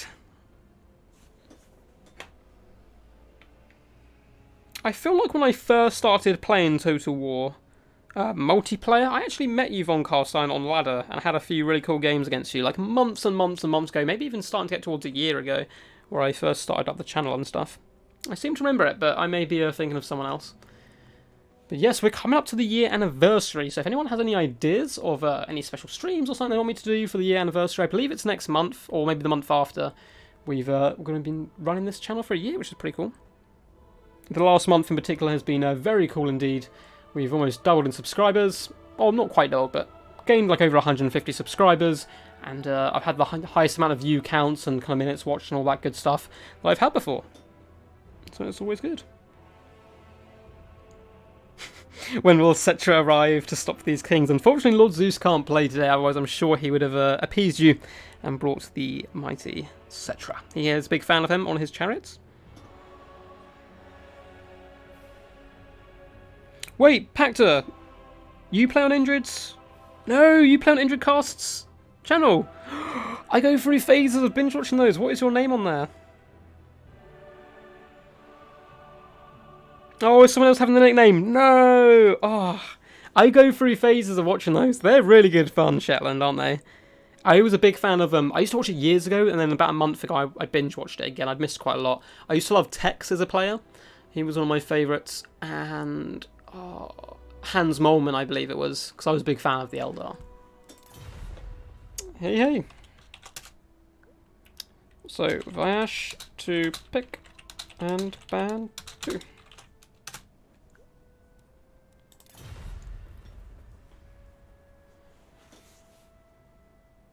Yes, it was me, I guess. Nice. A big challenge. A big Taunt Fire challenge, so I have been considered doing that. 24-hour stream was promised for 1,000 subs, I'm afraid, Raptor, so got a way to go yet. There's going to have to be a lot of fake accounts you're going to have to make if you want that by the year, I think. Von Squadstein. Wait, Scourge West, you're not Von Carstein, are you? If you guys are the same person, I'm going to be so trippy. This keeps happening. Suave isn't who he says he is either. He's Worsher. And I had him on the channel. I was like, oh, Suave, don't know if he's done any competitive before. Get him on the King of the Hill. Like, hope he's not too worried about my planet. It turns out it was Worsher. He just demolished everyone. It was hilarious. No way, Scourge of the West. You're Carstein. How did I not know this the entire time? You're a Chaos person at heart. Chaos is always good to watch. I love Eldar. I used to play them tabletop. So that's kind of where it comes from, I suppose.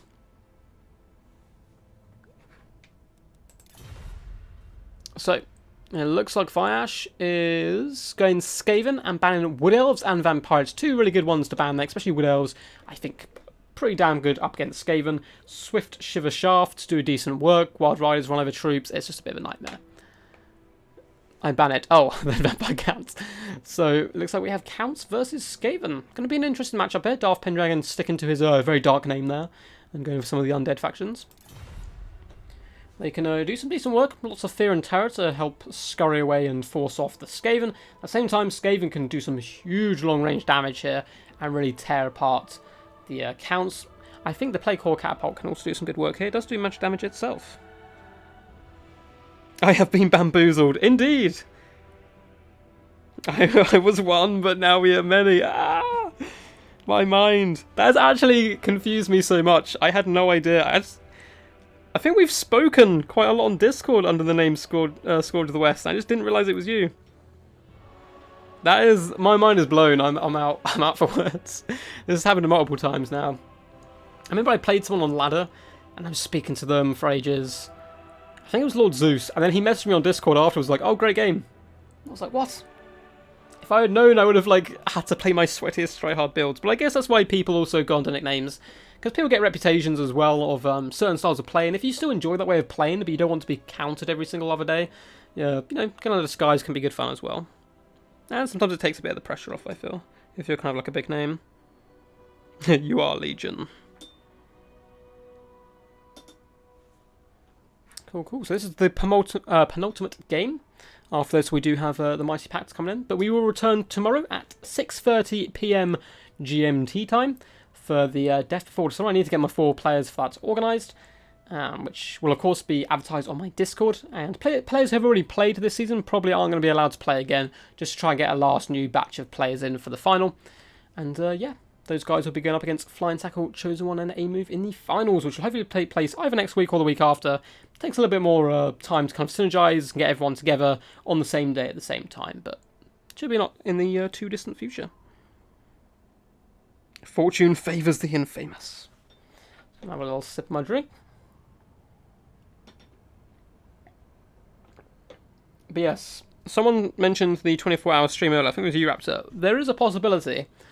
I'm going to try and team up with a few YouTubers, possibly. Maybe 4 YouTubers overall, but if not, hopefully just me and Poison Duck if he's down, to do a continuous 24-hour stream for the release of Total War Warhammer 3.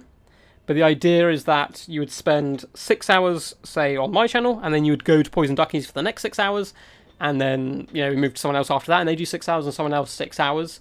So it's kind of manageable. 6 hours, very long stream for one person to do, but it's kind of manageable, and that way you can get like a full 24-hour stream. You know, people hop between the YouTube channels, which I think would be quite cool. Should be some good fun as well. You get different games. Maybe one person can host, like if I host a big tournament or something, like a big Death Before Dishonor, then you hop over to Poison Ducky, and maybe he's doing quick battles or something, showing off new units, and then you hop over to someone doing campaign. I think it could be really good fun. But I do need to get some YouTubers together for that, of course, and you know, make sure it's all possible. And they might have to try and get some people from different countries overall, so you can someone's, you know, not streaming at 4 in the morning for themselves, for example, or stupidly early.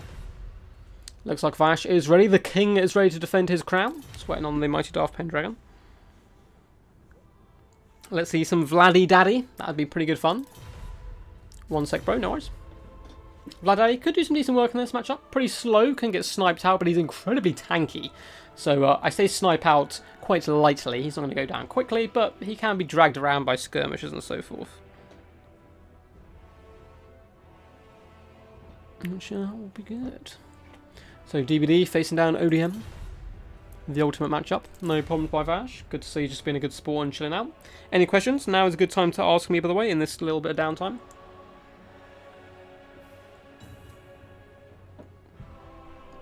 Oh, looks like Darth Pendragon is in fact ready now. Let's go, champ. Good luck, good luck. Great to see. Lots of enthusiasm.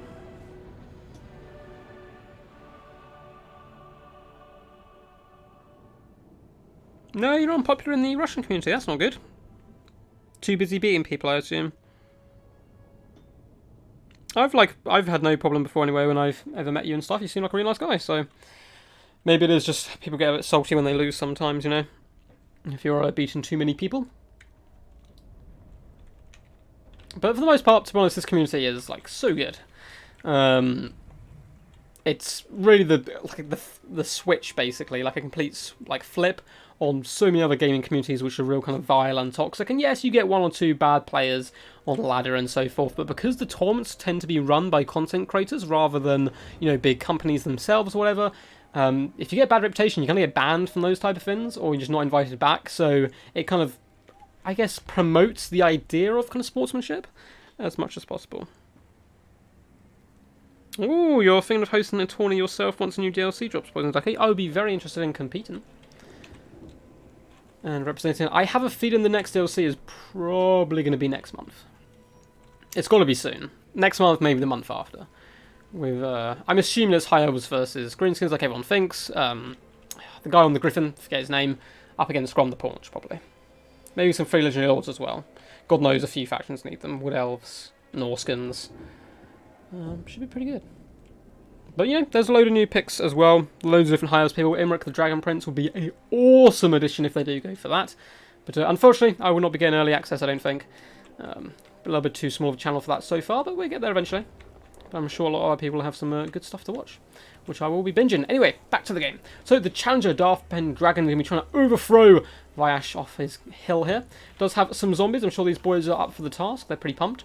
He's got those mixed in with Skeleton Warriors, Crypt Ghouls. Going to be nice to see these little horrible golems. Or golems. Not golems, sorry. What's the right word for these guys? I got them mixed up because of golem, but they all kind of look like golems. That's understandable. But these little fellas going to be running all that around there, and nasty ghouls going to be tearing apart Skaven quite quickly. And yeah, apart from that, Sternsguardmen in the front line. Sternsmen regiment around Graveguard. Skeleton Warriors, yeah, so pretty mixed front lines, but it's a little bit of everything. These guys, of course, do damage as well. Do they cause fear? They do. I quite like this pickup against Skaven. Should be interesting. In the trees hidden, we have some Blood Knights. We also have Vargulf as well in the back line. Two of them, in fact, going to be punching through as fast as possible. We do have a nice leadership core here. Do we in fact have? We do! We have Vlad von Karstein, the Vlad Daddy, just for Poison Ducky here. Darth Pendragon being a man of the people here, bringing him himself. He'll be escorted by two White Kings. Really sticky ground force here, really hard to snipe out and do some decent damage overall. We have a Corpse Cart as well with Unholy Lodestone. Let's go have a little look at the Skaven build here. Looks like we're having a tiny bit of lag, but hopefully that will subside. Looks like Ash is ready, so we'll go through this quite quickly. Clan Rats in the front line, mixing with Council Guard, Regiment Renowned Storm Vermin, the toughest of the tough, Unbreakable. It's such good value in a Skaven army. Apart from that, we've got Storm Vermin actually in the front line with shields, flanked by Clan Rats. We have Blight Scout Plague Pack as well, Regiment Renowned Plague Monk Center Bearers. We of course have two Hell Pit Abominations, because one of these disgusting creatures is not enough for this world. It has birthed a second. We have a Grey Seal of Ruin. Great to see this guy in action on top of his Screaming Bell here. Look at him. He's just so happy just to be around. Coming in with a Warpstone Scroll. We have Howling Warp Gaze, Frenzy, Warp Lightning, Unholy Clamour. All this fantastic stuff. Scorch. Just stuff into the Shadow Realm there. We have a ton of Skaven Slingers as well in these back lines, protected by Clan Reps with Spears. And in the very far back, we do have some Direwolves as well by Darth Pendragon. So a combat-focused Skaven build can often catch people off guard, and I actually quite like this build up against the Undead. I think it's going to do some relatively decent work. Hell Pit Abomination is going to be a mission to deal with. His main utility that he has to deal with is Blood Knights, but there's so many troops to get through. Blood Knights, though, could cause a lot of problems if they can avoid the Council Guard. There's not too much anti-large apart from that. Looks like the Grace here, though, and there's Help Abomination. Maybe they just spied out the Blood Knights. They are going to be rearranging into the back line, allowing the Storm Vermin to actually go in and take the charge initially. The Council Guard start holding the ground there with their nice little halberds. They do have a very nasty Vargolf run towards him, who's getting pelted with rocks though, so he's going to be pretty frustrated. Looks like Darth Pendragon going to try and collapse on the clan rats, just force them off as quickly as possible. Vargolf will be able to dump them pretty down quickly. So the rest of the front line is under gauge. Zombies going up against Blight Scout Plague Pack, going to go very, very poorly for the zombies. Look how quickly they're already broken. That is insane damage straight out the gate. More Stormbowmen run into the back lines as well, but the Stonesmen will be able to deal with those guys very comfortably. So looking pretty decent so far from the Skaven just off the initial bat, but Hellpit Abomination has been isolated on this flank. There is a Vargolf hitting him in the rear, but at the same time, we do have Skaven Slave Slingers getting some decent damage as well. Nice attack coming down the side there as well, roasting some of these nasty zombies. Oh, unfortunately, a little bit of lag, and I can hear the bell clanging in the distance, which is very cool. Blood Knights has also collapsed in on these clan rats. Going to be rolling back onto the more clan rats as well, just rolling over these Skaven wherever they can. Need to get into this back line and start shutting down these big entities. As for the front line, it is going very well for the Skaven, who bought a off-meta pick. Well, I say off-meta, some people don't expect it. I feel like nowadays people expect it a bit more, but the very heavy infantry build is dumpster in this front line, but the White Kings mixed in with Vlad, going to be a bit of a different story. They are tied up right now, facing the Council Guard, though, who are unbreakable, will pin them in for a long period of time, which I think is quite bad for the undead there. We do looks like we have a Warlock Engineer as well, but he's going to be fleeing from that hero core, not wanting to get tied down too much. Corpse Cart being pulled down here by the regiment around Plague Monk. Sense Bearer's doing a decent job. And the Hellpit is in the back line, hunting down the Sturmensmen. We do have Vargolf as well in here doing some decent damage, and Vlad has popped over. Master of Beguilement. I've said that completely wrong, but you know what I mean. Pop down, minus 40 melee attack, and then make this guy have to retreat. But nice play by Vayash here, realising it's a bad situation. Just there's no need to leave him here and fight. Just pull him back. You have the speed, and get him back in after those debuffs have gone down. Blood Knights running rampant in this back line, running over slaves and spears and so forth, but they're really needed to take down these big entities. That's where they need to be, do some decent damage overall. In the distance here, we do have a Hellpit Abomination being assisted here by a Warp Lightning coming down on top of these direwolves, forcing these guys to probably start to crumble relatively soon. Vargolf, though, doing a decent job slapping that guy around, but the Hellpit Abomination is a mighty beast indeed. Horrifying, yet mighty. Blood Knights have finally gone to their target, but they're not assisted at all, so they're going to find a hard job taking on the Hellpit plus the Grey Seer, but looks like they're going to be running over here, assisting the Vargolf. So really nice play here, coming in by Darth Pendragon, realising that situation's not going too well, so instead trying to isolate and pick apart the Hellpits where he can. Now, in the main engagement, it's not actually going too bad for the undead, as we do have the White Kings kind of holding the line here, making it a bit more even. Unfortunately, we have a bit of lag. Ooh. It's coming back, no one drop, no one drop. Should hopefully be good. Seems like Total War in general has been a little bit laggy for a lot of people recently. Maybe it's just the internet problems, actually, that's causing it, I'd say. But Crypt Ghouls going to be running into some Skaven Slave Slingers. A nice slow motion here. These guys are going to tear apart the Skaven Slaves. You see multiple heads getting decapitated there, which is always glorious to see. As the best DLC of this entire game is the Blood Pact, of course. Nice Scorch coming in as well, doing decent damage to the Cripples. So overall, the Undead actually aren't doing too bad in this frontline engagement. They got beaten pretty hard originally, but this hero core dragging down the Council Guard and doing a lot of damage to Blight Scab Pack as well. Slowly dragging down the troops where they can. But two Hellpit Abominations plus a very nasty Grey Seer of Ruin going to be able to dumpster a lot of kind of forces. Blood Knights though are keeping their distance, and then before trying to hunt in and drop in where they can. Nice Dark Charging. Coming in, assisting with the Vargolf as well. Some good old Invocation. The Hex could really help those guys out. Crypt Ghouls in the back as well, doing a lot of damage, but slowly being dragged down with the help of this Warlock Engineer. And we do have a Stormbowman, a pretty much full health unit, running in as well. Unholy Glamour, plus 16 leadership to all of these troops is doing such decent work. Unfortunately for the Blight Scab Plague Pack, these guys are getting dragged down, but up to 146 kills is very impressive indeed. Vargolf just stomping over that, guys, and the Blood Knights have been used really effectively, just scaring these guys off. They keep turning and getting away from this main engagement, which is slowly starting to go in Darth Pendragon's favour here. But will he have enough to deal with all these big nasties after that? It's tough to tell. Crypt Ghouls starting to struggle now, but still, decent value overall. 150 kills. Really nice pick here up against Skaven, and the Warlock Engineer may in fact be broken before these guys do crumble, but in come the Hellpit Abomination, trying to snipe out these key targets now. Going to be popping on top of the Vargolf, and if you can pin those guys down and then eventually just surround the hero core, I think that Vayash may be in a pretty decent situation to hold onto this ground. Looks like this Vargolf is having to retreat, needs to get a little bit of healing done. These guys though do have regeneration as well, so he will heal naturally over time. Looks like the second Vargolf brother trying to come back here to assist. Blood Knights once again trying to isolate this Hell Pit Abomination, which does have its -40 melee attack now, but the other one is not far behind. Bayash been very good so far at making sure these guys are always there to support each other, plus the Gracie as well. Looks like we do have some summon zombies coming in here, but a nice Warp Lightning coming in, nuking a couple of those Blood Knights. You see their horses fall to the ground, and these guys need to get out of here now, down just to 21 models there. And Death Frenzy also being popped down on top of the Hell Pit for a short amount of time there, turning it to an absolute world beater, as the Vargulf's getting a nice invocation of the heck here, but going to have to fall back as well. Vlad up to only 21 kills, and the White Kings 35 and 28 respectively. So they're very sticky, and as you can see, they haven't lost too much health. They've done a decent amount of damage, but at the same time, as they're on foot, they can't fight too many people in one go. It takes them a long time to grind out these fights, and they can often get surrounded and slowly dragged down. Blood Knights trying their best to come into action, but they're quite near their healing cap, which is a bit of a disaster. Really nice rear attack into these Stormbowmen though, trying to help break them here. The Hellbits are now on the hunt, hunting these guys down wherever they land and doing serious damage back to them. Warlock Engineer just chilling on the outskirts now. There's nothing that can really harm him and get to him, so even though he's so low leadership, he can still come in, dropping some nice spells now and again.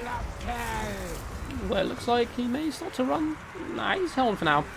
Vargulf's in the back line trying to shut down the slingers, but it's a little bit of a waste of their time. They're just going to be taking rocks into the face for their efforts. They are going to force their way through as well to try and help out in this main blob fight. Blood Knights once again managed to isolate a Hell Pit Abomination, although it looks like most of them are actually charging into this blob, trying to break the lines where possible. And it's pretty close, guys. I think Skaven have this just about, but really well played by both these guys so far. Blood Knights, yeah, the Blood Knights falling here is going to be a bit of a disaster. They do start to crumble with that. You can see the balance power starts to go relatively, only a little bit currently actually in favour of the Skaven. That is going to start to drip more and more in their favour as these Vargulfs do start to get isolated here. Doing decent damage on the Hell Pits overall, but they just don't have enough to go toe-to-toe with such a big force, and a ton of units do start to break though. We do have the Warlock Engineer completely shattered now, and a ton of these Clan Rats do start to flee in terror here, being forced off, and all of a sudden the situation turns quite quickly there, back to a Vampire Count's favour. Although the Vargulf's trying to 2v1 this Hell Pit, -40 melee attack once again popped to him.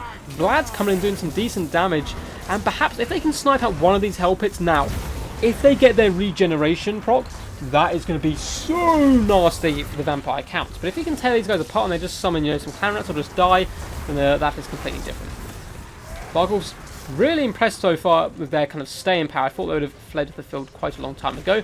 Looks like a lot of the Skaven troops are starting to rally here though, and are going to be coming back to the main fray.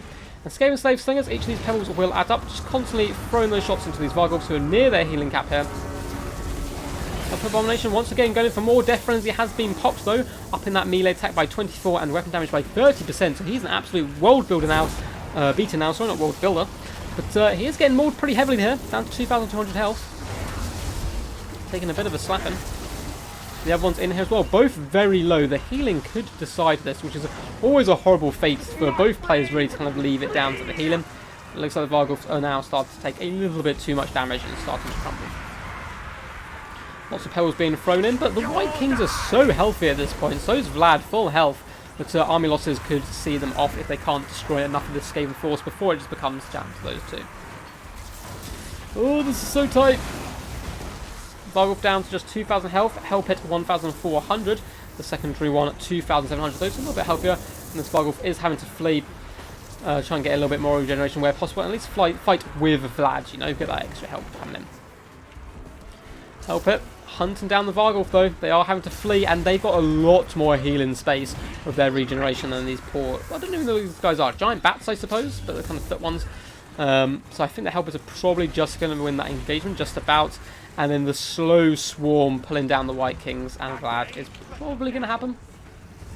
Vargulf trying to escape where it can. His second brother considering coming in for a charge there, but deciding to back up instead. Taking pebbles to the face this whole time as well, though. Starting to crumble as well. Critical Binding has set in. Charging in glorious slow-mo here onto these Clan Rat with spears, who are instantly probably going to break. They're tied and wavering already. And then he comes, throwing those guys to the ground. And it looks like the Blight Scout Plague Pack have been completely shattered here, though. Which is a pretty nice play. Hell Pit very, very low, 1,500. Are we going to see the healing coming? Not too sure. Looks like they're all good for now. just chilling here. And it looks like the Gracie has been slightly isolated, but yeah, it has just come down to the hero core now. Luckily, though, for the Vampire Counts here and Darth Pendragon, that is not going to set in army losses. They still have enough, they've done enough damage that those guys just won't start to instantly crumble, which is always good news for them. They can fight to the death here. Vargolf trying to hunt down that Gracie and do as much damage as possible, maybe hoping to snipe him out. But this guy, not long for this world, 200 health, and down he goes with a very dramatic death there, throwing himself up into the sky and falling on the floor with his last little bit of strength. And it is just this poor beleaguered hero core here, trying to hunt down these big creatures where they can, but they're surrounded by so many rats, it's going to be a bit of a mission. Forcing their way through, trying to get on top of these Hell Pit Abominations, and they do decent damage to them. They're more anti-infantry than anti-large, but still, they pack a meaty punch. Hell Pits, though, simply going to fall back, probably wait to their health regens quite comfortably before coming back into the fray.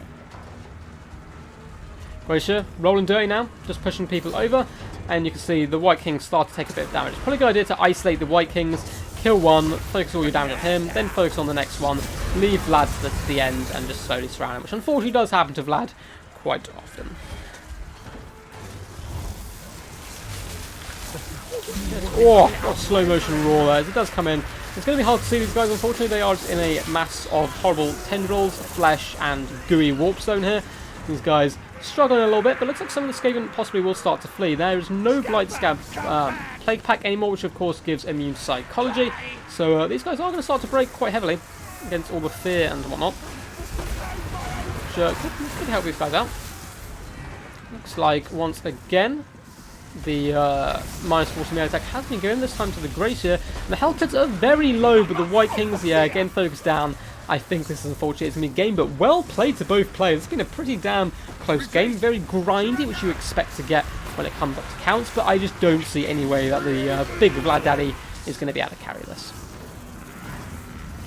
It's just not possible, I don't think. I don't know though, Slingers are starting to run. A lot of the Skaven troops are forced off, but a lot of them again will come back and rally. We still have, Council Guard in here, 3 members of them. Sure they will do their best, and 57 Storm Vermin is no joke. They are pretty elite, at least for the Rat Boys.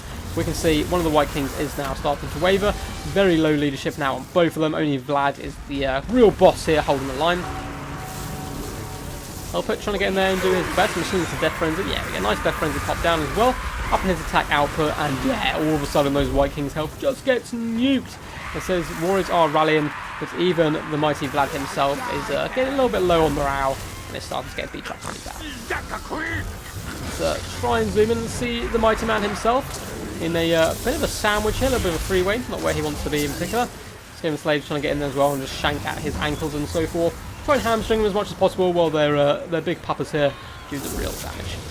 Oh, look at that as a horrible collection of just flesh right there. That is disgusting. They do come down in slow motion to try and single him out. Looks like GG's by Darth Pendragon. He thinks this is game. Hopefully your lag will subside. We did Biash in the game before, so it doesn't look like it's him. It might just be an internet issue in general. My side should be fine. I am plugged into the LAN directly. Or got LAN cable, so I'm plugged into the internet directly. We will see. Oh, was that a zombie summon?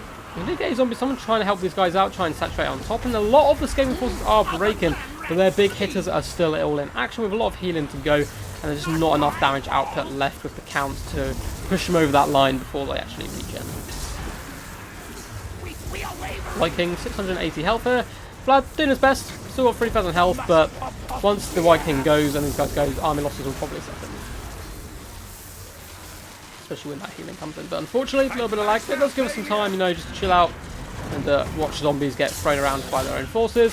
And the 4 little Storm Vermin as well, getting roasted by their own team as Vlad wades through. Just imagine being Vlad in this situation, just trying to wade through the hordes of rats while a big old Hell Pit Abomination is teabagging you from upstairs. It's just horrible. So White King going down, 184 health, 173, taking another big hit there as we just get flung to the ground. And Darth Pendragon is going to concede there. I think that was game over already. Sister of Twilight needs to happen. I am all about that. I am all about that, Pactor. Sister of Twilight definitely needs to happen. Anyway, GG to both players. Pretty fun builds by both of them. I like the combat scathing, you don't see too often. Blight Scab, Plague Pack though, 221 kills, doing some decent damage overall, but the real MVPs, Hellpit Abominations, keeping those Blood Knights at bay before finishing them off, then slowly killing the single entities. But I like the hero core here by Darth Pendragon, very sticky, and 100 kills on the Blood Knights, 109, 154 on crit goals, big numbers, very close game overall. GG. Thanks for having me, Ducky. No worries, man. Always good to have him. So, we do have Pacta up next on a Raptor chosen map, which should be good. And we will see. One game to go. So, we do finally have a king who's managed to hold onto his crown for more than one game. But is he going to be able to hold it the full way? And in comes Pacta. So, Pacta, join up when you're ready. Darth Pendragon probably going to have a few words of Ash, and then he just dropped out. So, just hop in. Password is 123, my dude. Vampire Chaos, Vampire Counts may have lost, but Vlad is the Chad. I could not agree anymore.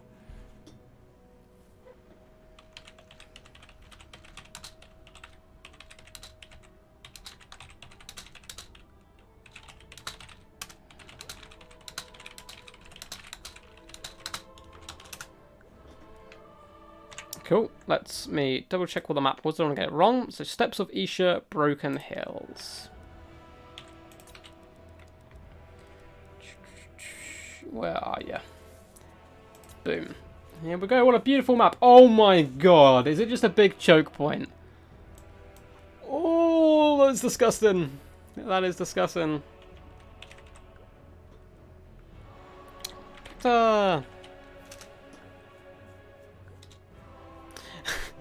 King picks and bans 1.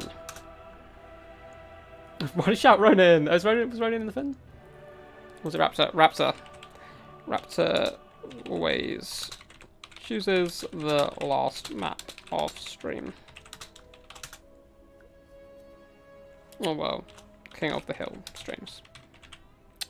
I don't really want that nastiness in our tournaments. But yeah, looks like a big choke point. Should be good fun. Let's have a little look what you guys thought of that game. From my experience, Vlad is an okay pick. I've played this type of build with Vlad since first days of Warhammer 2. I think it works really well. It's really sticky. You can't really snipe out the lords very well, and they do damage over that grind fest, but you need to win the rest of the battle as well, or at least do decent in it, because of course, otherwise they get isolated at the end. But they nearly managed to do it. They nearly managed to do it.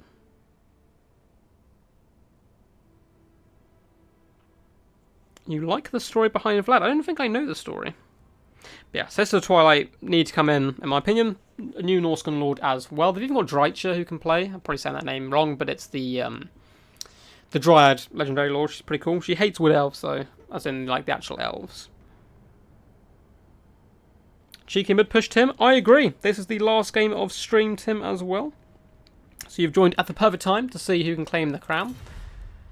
First start, yes, he picks Vampirates and bans Dowie, so we are going to get some undead action. It's going to be pretty good. Can I switch to Dark Elves? Sure.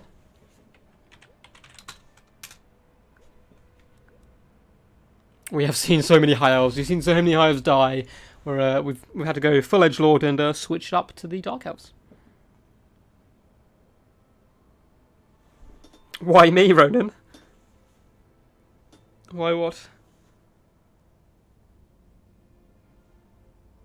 I think you're all good. I think he maybe mistook you for Raptor for a second on whoever chose the last map. But this is the final game, so will Vyash hold on to his crown and make it a 3-0 victory for him? Up on top of that hill, hiding that crown high up above himself, very proudly over the bloody hands that tried to claim it from him. Or is Pacta going to swoop in last second in another ODM civil war here? More even matchup also. Second ODM.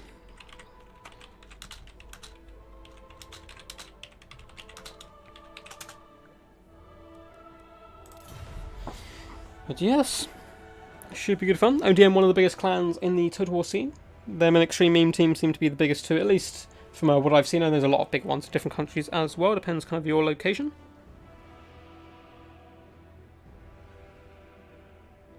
When I pick Vlad, I pair him with a Mortis Engine. He's surprisingly good at defending it along with Graveguard, Red Round support. I agree, Poison Ducky, that seems pretty good.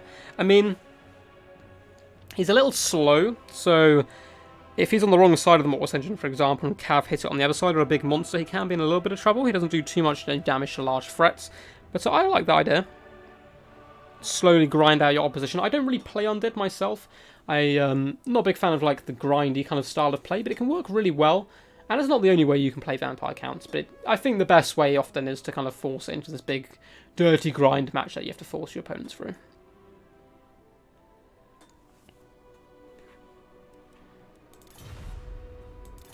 Cool, cool.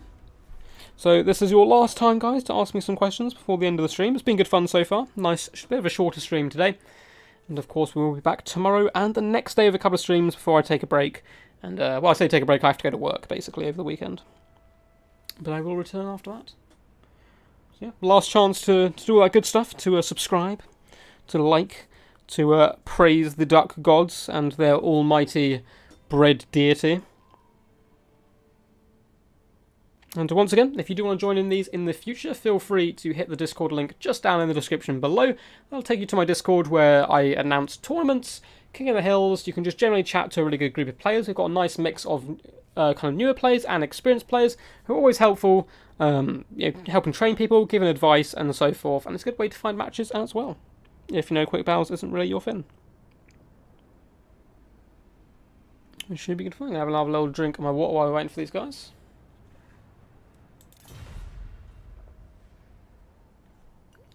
Pacta is ready. This will be a meme game with this map. Raptor once again, curse on our stream, or praise on our stream, depends how you look at it. 18 views and 14 likes, this is not good, we demand more. The annoying thing is, I have, because I can see like the stats, and I've got quite a high, I think, subscribe rate to the amount of people who kind of tune in. But it's like, I have like 45% or something subscribed, so there's still a lot of people out there who don't want to hit that button. But I understand some people don't have YouTube accounts and so forth, so you can't actually do it if you just, you can't subscribe if you don't have an account, I don't think. This looks like it's just going to be a huge choke point in the middle. I don't think I've played on this map before. But lots of trees, but there are going to be some decent sneaky stabbing, some trees in the front lines as well. But I feel like most of the battle is going to take place in the centre pocket. Hopefully it's not down in low ground, because I feel that would go very badly for the Dark Elves with the pirates just sitting up on the high ground and shooting them down.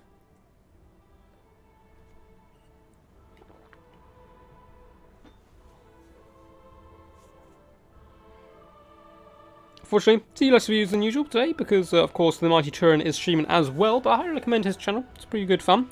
And, of course, this will be uploaded anyway, so you can come watch it. If you've only seen parts of it and you want to see the rest of it, you can always tune in afterwards. It'll take about an hour, probably, to upload onto the channel. Maybe not even that. Once it's finished, and all the battles will be up there for you to view forever. And if the Mighty Turin is still streaming after as well, I highly recommend going and checking that out and saying hello from me. Give him a few quacks in chat. And make some really good content. Myself, personally, though, I am going to go get some food. Praying the shop's not closed, as I know a lot of shops are kind of closing early to allow their people to stock shelves a bit quicker in the current climate of things. Looks like both players are ready, but if not, I can always order a nice takeaway. Incoming quad bolt throwers. Oh, don't say that. A bit of vomit just came up in my mouth. I do not want to see that. I'm praying we don't. It could be fun though. Never know. Watching them skewer some zombies. I'm expecting some bloat boys. If Wyash doesn't come with the bloat boys, I'm upset. I'm saying that now. Gonna be disappointed in them. Steps of Isha. Broken Hills. Are any of the Steps of Isha maps any good, or are they all horrible? Because they seem like they're all horrible. I don't know if I've met a decent one yet. Well, not decent, but, you know, they look quite cool most of the time. But balanced, I suppose, is a better way of putting it. So this glorious looking map. Look at this lovely lady here, doing her best to hold up the statue. What's that guy? No, here's a girl. The boobs probably should have been a bit of a giveaway. But she's holding up a high elf symbol there, high into the sky, praising the mighty gods in which they do worship. Nice little fortress here as well. Imagine trying to be an army going through this crevasse here. Probably would not be good. But nice little watchtower. And we see some more elven architecture in the distance. So a lot of hills for sneaky hiding. And bumpy terrain as well with a nice choke point. So going to be a bit of a mission. Alright, let's go through the challenges build first. In the front line, we do have 3 units of Dark Riders. Probably not going to be deployed here, but nice, cheap and cheerful shock cavalry. Basically Illyrian Reavers of the High Elves or their equivalent.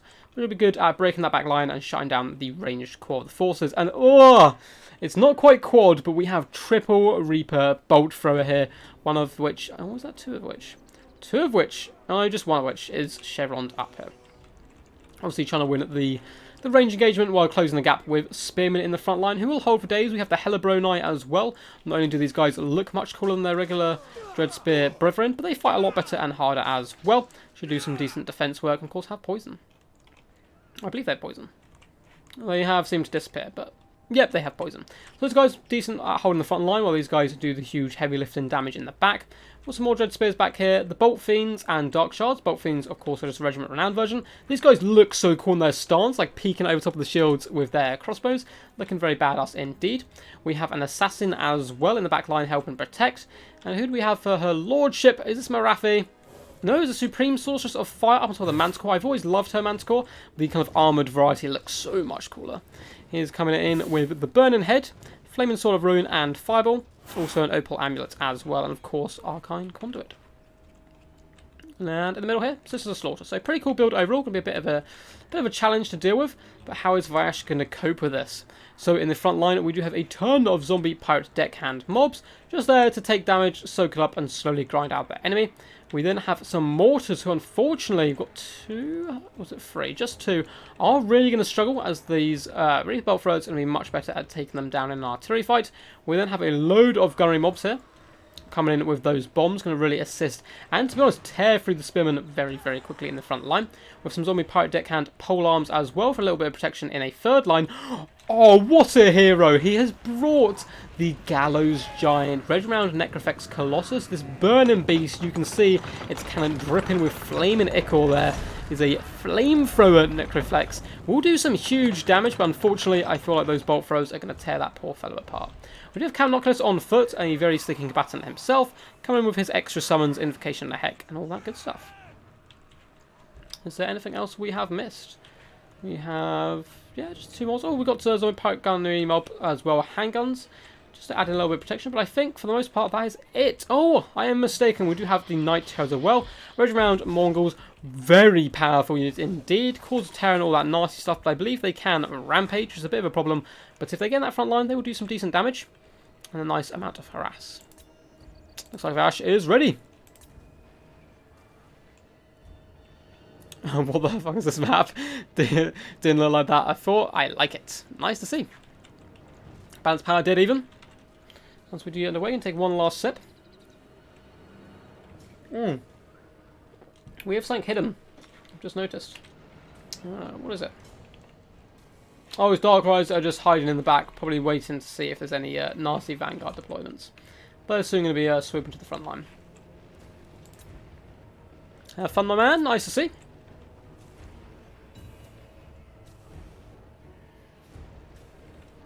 I think Duck is the only guy in the world who watches the Manticore, not the Supreme Sorceress. I mean, she is pretty fire. Been a Supreme Sorceress of Fire, but come on, look at that Manticore. It's the best of boyos. So, Mortar coming in, going to be using some decent shots. What are they aiming at? Dun dun dun. It looks like they're going probably for the Dark Shards. I assume they're not going after the Reaper Bolt Throwers there. Oh, a unit has been discovered in the background. Oh, there was a cheeky Vanguard. What is this? We have 2 scurvy dogs. Looks like the Dark Riders were trying to hunt them down. They've managed to swoop around and escape. If they can hop on top of these bolt throws, that is going to be such good value here. Nice tree cover as well for the vampire. It's going to limit those bolt throws a certain amount of damage, but they are currently trying to focus down the mortars, which is allowing the Gallows Giant to at least push forward. And these bombers are going to decimate the front line. But bolt throws, the Bolt Fiends are going to do a huge amount of work here as well. Assassin has pushed forward, just to try and hold back forces where possible. I believe he can come in with a couple of small nets as well. In the back line, where are these hounds? Looks like they did unfortunately have to engage Dark Riders. They are being outnumbered here, and that Dark Rider play could save him the game here. So if those hounds gain and shut down that bolt thrower, it is going to be nasty. Unfortunately, the Night Shapes have been revealed. Now they need to get in there and do some damage before the Dark Shards turn to face them. And zombie Gunnery Mob bombers are taking the worst of the firepower now. But the ones in the trees, as you can see, how much damage they do off one volley. 8 kills already. It's all about that HP damage. The Gallows Giant as well loads up its shots, and boom, some fiery damage there coming to the Sister Slaughter. But unfortunately, it didn't really catch them too much. Mongol or Night Terrors being for the front line, but they are fighting Dread Spears, not who they really want to fight. Count Noctis, though, has popped into the assassin here, trying to beat him to death. Sister Slaughter trying to rampage Noctis where possible. And the Night Terrors are forcing their way through this front line here. Bombers, unfortunately, in combat, Sister Slaughter really not where they want to be. But these Gunnery Mobs should probably be able to assist there and help out a little bit. More flaming attacks coming in by the Ghost Giant, but it doesn't look like he's hitting too many of his shots for now. In the back line, we have seen some zombie pirate deckhand mobs summoned to try and shut down those bolt throws. It looks like the Hounds did get dealt with by the Dark Riders, which is a bit of a disaster, unfortunately, there for Vayash there, the current king. Noctilus just trying to escape the Canine Assassin here while the Terrors go to work with him. Trying to push through into the back line a little bit more. He needs to shut down these bolt throws with something, as Dark Riders doing a great job protecting him here in the back line. Although it looks like these guys are unfortunately in combat. Their weapon pieces have been overrun for now, which is really nice play coming in by the Pirates. Gallows Giant probably going to start taking a lot of fire soon, but he's up to 15 kills overall. Not doing too bad. Fortunately, Night Terrors are slowly being dragged down. Count Noctilus, very healthy, however, pushing it into this back line. Going to have a lot of decent summons as well. More flame attacks, just clipping the edge, unfortunately, of the Dark Shards. If you can get this boy alongside a unit so he flames all the way down, he does so much good damage. Nice burning head coming in, but it looks like it only really just clips some of the gunners, but does some huge damage here to the bombers. Getting some nice work, and who need to start focusing fire down these Sisters of Slaughter. But nice shots coming on the Supreme Sorcerers here. Both units of the handgunners doing some serious work indeed. Night Terrors have decided to sort themselves out a little bit in the middle here. I believe they do have the hunger, so they will be healing up if they can get into combat. Forcing back the Dark Riders, and they're slowly breaking through into this gun line. Another summon coming down to shut down the Dark Shards, which is a really nice play. And this Gallows Giant is pretty much full health here, into 41 kills, and he's going to be pretty potent here. The Supreme Sorceress needs to stay out of gun range as much as possible. There's just no need to get involved. Bombers as well, deleting those Sisters of Slaughter, which is always good to see. And the Mortars are still both in action. 36 kills on this one, 2 on the other one. Looks like they did get their mortar destroyed, unfortunately. But the bolt throwers having to switch targets instead. It has allowed that mortar to keep firing and do some decent work. Bombers slowly deleting the Hellebronite as well. But another Burning Head coming in here. Going to catch quite a lot of nice units. Deleting these bombers all the way along there and doing some pretty good work onto the gunnery mobs as well. Nice cast indeed. So, bombers though, destroying Sisters of Slaughter. These guys surely going to break at some point, down to 16 models. Assassin though is very healthy. And Count Noctilus though, he's rolling dirty, he's rolling deep, popping into these Dread Spears, doing some pretty good work. Night Terrors as well, going to slowly crump the Sisters of Slaughter in the back line. Zombie Pirate Deckhand mobs doing a decent job fighting down Dark Shards, but they are going to rally fairly soon and push those guys off. But we do have some more Deckhand mobs popping into these Reaper Bolt Throwers. Forcing those guys back. Dark Riders though, going to swoop in and save the day. And the other one hasn't got back onto its crew yet. It looks like some of their pieces are still active, so these guys need to hop back on and to keep firing.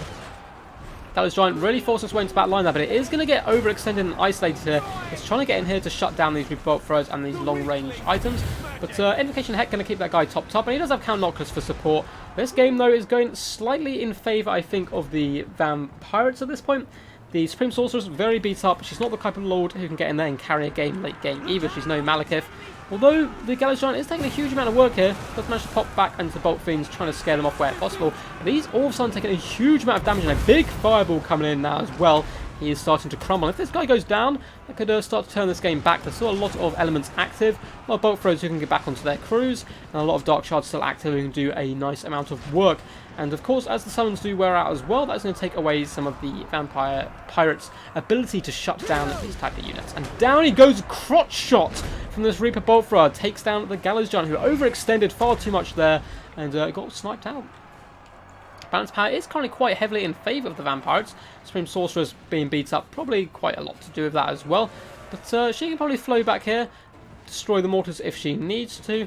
But for the moment point, she doesn't really want to land. Count Noctilus will delete her in combat very quickly with his nasty halberd. Reaper Bolt Thrower crew are having to run for their lives from some zombies, which is a little bit embarrassing for those age-old Dark Elves running from some zombies. But Bolt Fiends are back in action now, going to be firing some shots in, probably doing some decent work. But there's not that many good targets. They need to take down Count Noctilus, but he's very tanky. A lot of these other units are simply just summons, so you don't want to waste ammunition into them. We have a bolt throw crew over here as well. Need to try and get back where possible.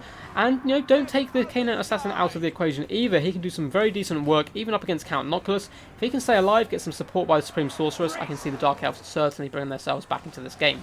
They have managed to finally get on top of these gunnery handgun mobs in the back line. Dark Riders, though, were pretty low health already, but they at least shut them down for a while. Dread Spears coming in, though, which is a much better pick here. They're going to be able to shut those guys down for a considerable amount of time.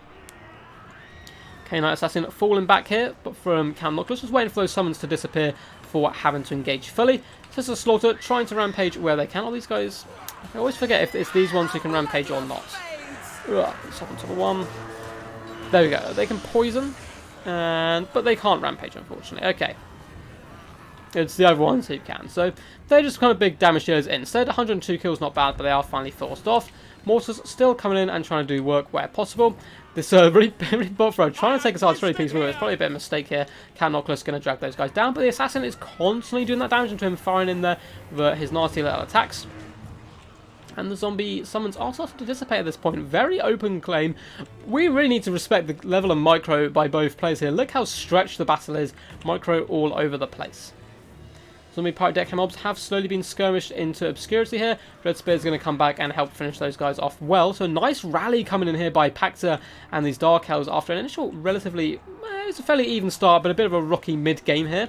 But he's managed to snipe out the Gallows Giant and slowly pick apart the undead forces here. Count Noculus just being pinned in here by sheer weight of numbers. He was trying to get back here to assist. Oh, what play here by Pacta. Another burning head on these two bunched up units. Getting so much value there on these guys as the Dread Spears hold them in, pin them in place. And the Supreme Sorceress comes in there doing that huge amount of damage. She does drop down on Count Noculus. Incredibly risky. He could take her down in literally 1 or 2 hits. But she does come flying in here, trying to knock him down a little bit away from combat before falling back once again for cycle charge and risky play, but overall probably paid off just about. In the back lines, some Dread Spears have been finally forced off, allowing these gunnery mobs to rally, and also the mortar to keep firing. Up to 43 kills now, this guy. We have a mortar crew as well, probably going to be used to chase off those Dread Spears fully. We do have some bolt throws as well, getting back into action, and Dread Spears, or Dread Spears, sorry, but Dark Shards coming back as well. If these guys can get to their crews, it could be all over. Supreme Sorceress having to fall back though from those few gunshots. She is incredibly squishy at the moment. And once again, the game kind of swings back in favour of the vampires. They do rally and start to pick away at the Dread Spears, who they had to overextend realistically, try and shut these guys down. Both forces just kind of taking a little bit of a breather here, rallying their troops. But the pirates will be forced forward, I think, here once the Reaper bolt throwers do get back onto their artillery pieces. And probably start to just simply focus fire down Count Noculus, try and do that damage where you can. He's relatively close to his healing cap. It looks like he's going to try and pull back though, maybe protect the mortar and allow that to do the damage. But with the bolt throwers active, I think the pirates are going to have to advance. It looks like Varash knows this, and so once again spun around here. Dread Spears have right in the background and packed here. Does he notice this yet? Not quite yet. I thought they would turn around. These guys need to get active, turn around, and start taking down these mortars where possible. Bolt throwers starting to deal with them quite nicely. Prince Sorceress, very low health, 878, but 120 kills is deadly here. And these Dark Shards only do fantastic work here. I'd actually focus down the handguns first, force those guys off, and break them so they can't do that consistent damage, and then switch to the polearms.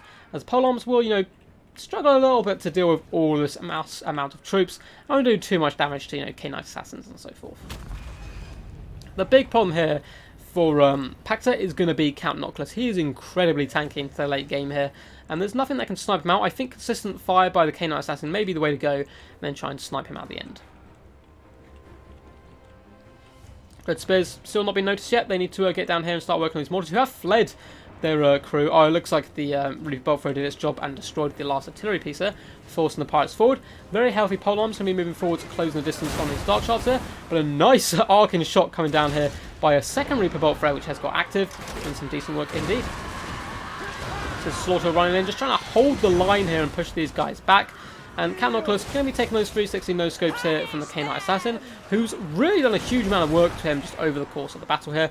Reaper Bolt Throw crew charging into combat here against deckhand mobs. Maybe even worth charging the Supreme Sorcerer in there to try and break those guys' leadership completely. Do we have handgunners firing into the bolt throw here? Slowly trying to drag it down, but it will take a while because they do not have the numbers anymore. And in the distance, Dread Spears still just chilling out, doing their best. Count Noculus though coming here, and he's going to be a beast against everything that's left. Stroking his glorious beard there.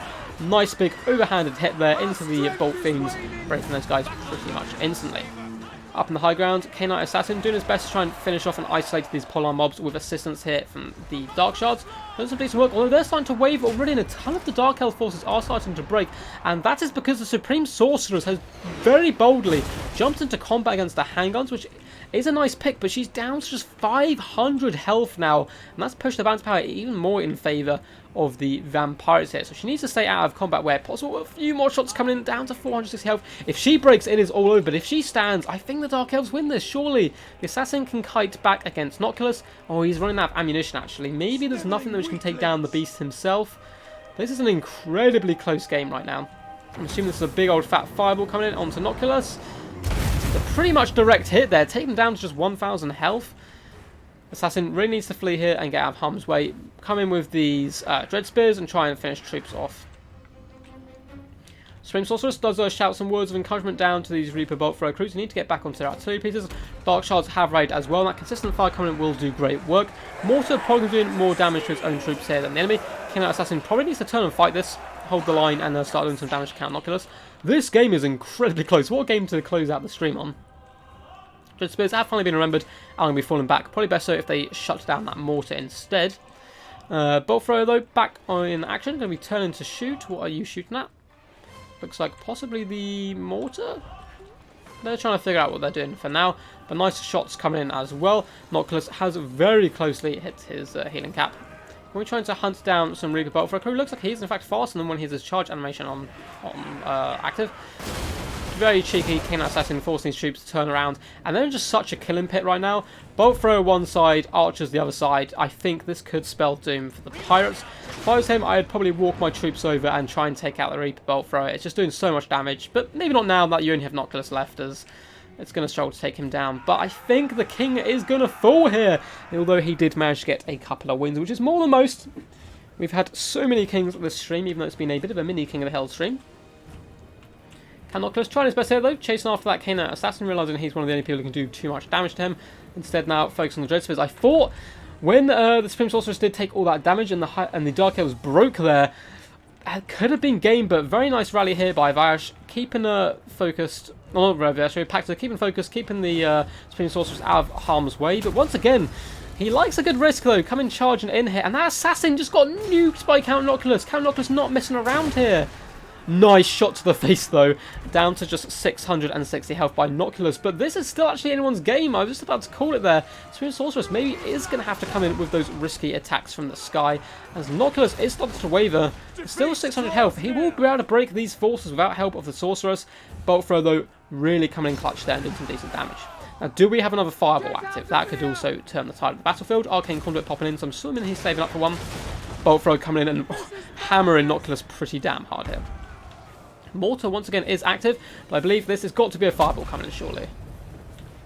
Maybe it was just the Arcane Conduit here, a little symbol around for him for a little while. But he is going to be charged in now to finish off this crew, down to just 350 health, but a Fireball comes in, getting him down. No, it misses! It missed! I thought it had clipped him. Still 328 health here. That miss could be very costly. Mortar is active once again, going to be able to help finish off the Dark Shards. And Noculus, can he carry this game on his back? 218 health, starting to crumble though, 196. He is getting shots as well by the Dark Shards. Those guys holding the line strong here before the Mortar can finish them off. 97 health here by Noculus. One more Cycle Charge probably would do it from the Supreme Sorceress, but it's so risky.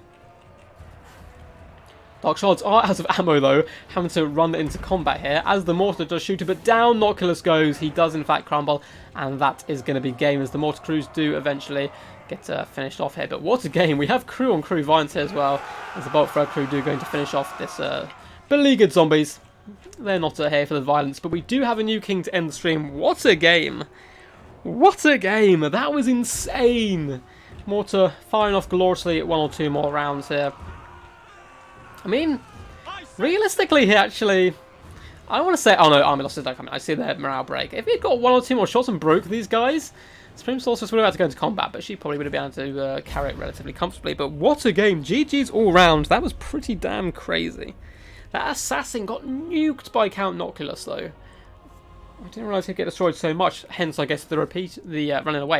131 kills of Supreme Sorcerer though, did a really good job, and fantastic diligent play, constantly bringing those bolt throw crews back. Huge damage, and those shots going into the counter knocks at the end really helped carry the game. But really interesting game, very back and forth. Love to see the Gallows Giant in action as well. Wow, that was back and forth. GG. That was madness. GG, well played by both the players. It's always good to see. And we have a new king.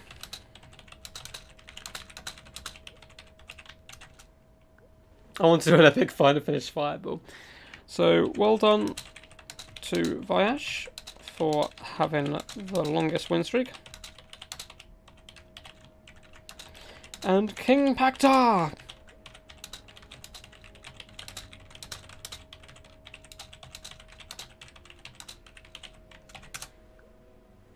So, well done to Vash. He indeed did get the longest win streak with 2 wins there, but Paktar comes in and claims the crown at the death there, which is pretty good to see. Let's update the scores. So Vash did get 2 in the end, but Paktar up to his 1 there.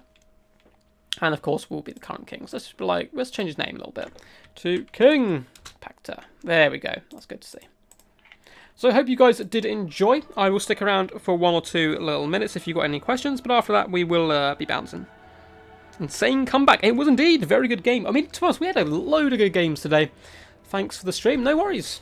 No worries. Thanks for playing. Looks like he has gone, but thanks for playing. Oh, they both sped, but they know. They know. So Paktar gets a free spot on Friday as king. I mean, that can be quite cool. I could offer him the spot to defend his crown. We did do that today with Suave, but he actually just messaged first. But we will try and get the king back as much as possible. Weng indeed, Tim. Weng indeed. For those who don't know, Tim is a ex-Total War player. Very big player, well known in the community as well, but he's kind of gone incognito. So unfortunately I'm not allowed to say his name, but he still supports the streams, which is always good to see. Noctilus versus the World, aka every match he has picked, especially on foot. He loves trying to hold it down. Oh, looks like Romulan Dog popped in as well. Good to see you, dude. Hope you're doing good. But yeah, it's been good fun. So ODM, Civil Wars, all around the place in general. But yeah, hope you guys enjoyed. So if there's no questions, I will be darting in a second. I'll give it literally 1 or 2 minutes because I know there's a bit of a leak. Well, not a leak, but a time delay, which just naturally happens while streaming. No worries, Shetland. I hope the quarantine isn't too bad for you, man. I'm going to keep trying to stream. There will be another stream tomorrow and probably one Friday as well to kind of keep people as sane as possible throughout all these nasty quarantines. But it looks like that is it. So once again, guys, massive thank you for you guys for tuning in and supporting. It super helps out the channel in general. And if you do want to get involved in these in the future, Discord link just down below. But a lot of you guys know that already. Until next time, guys, peace, and stay awesome.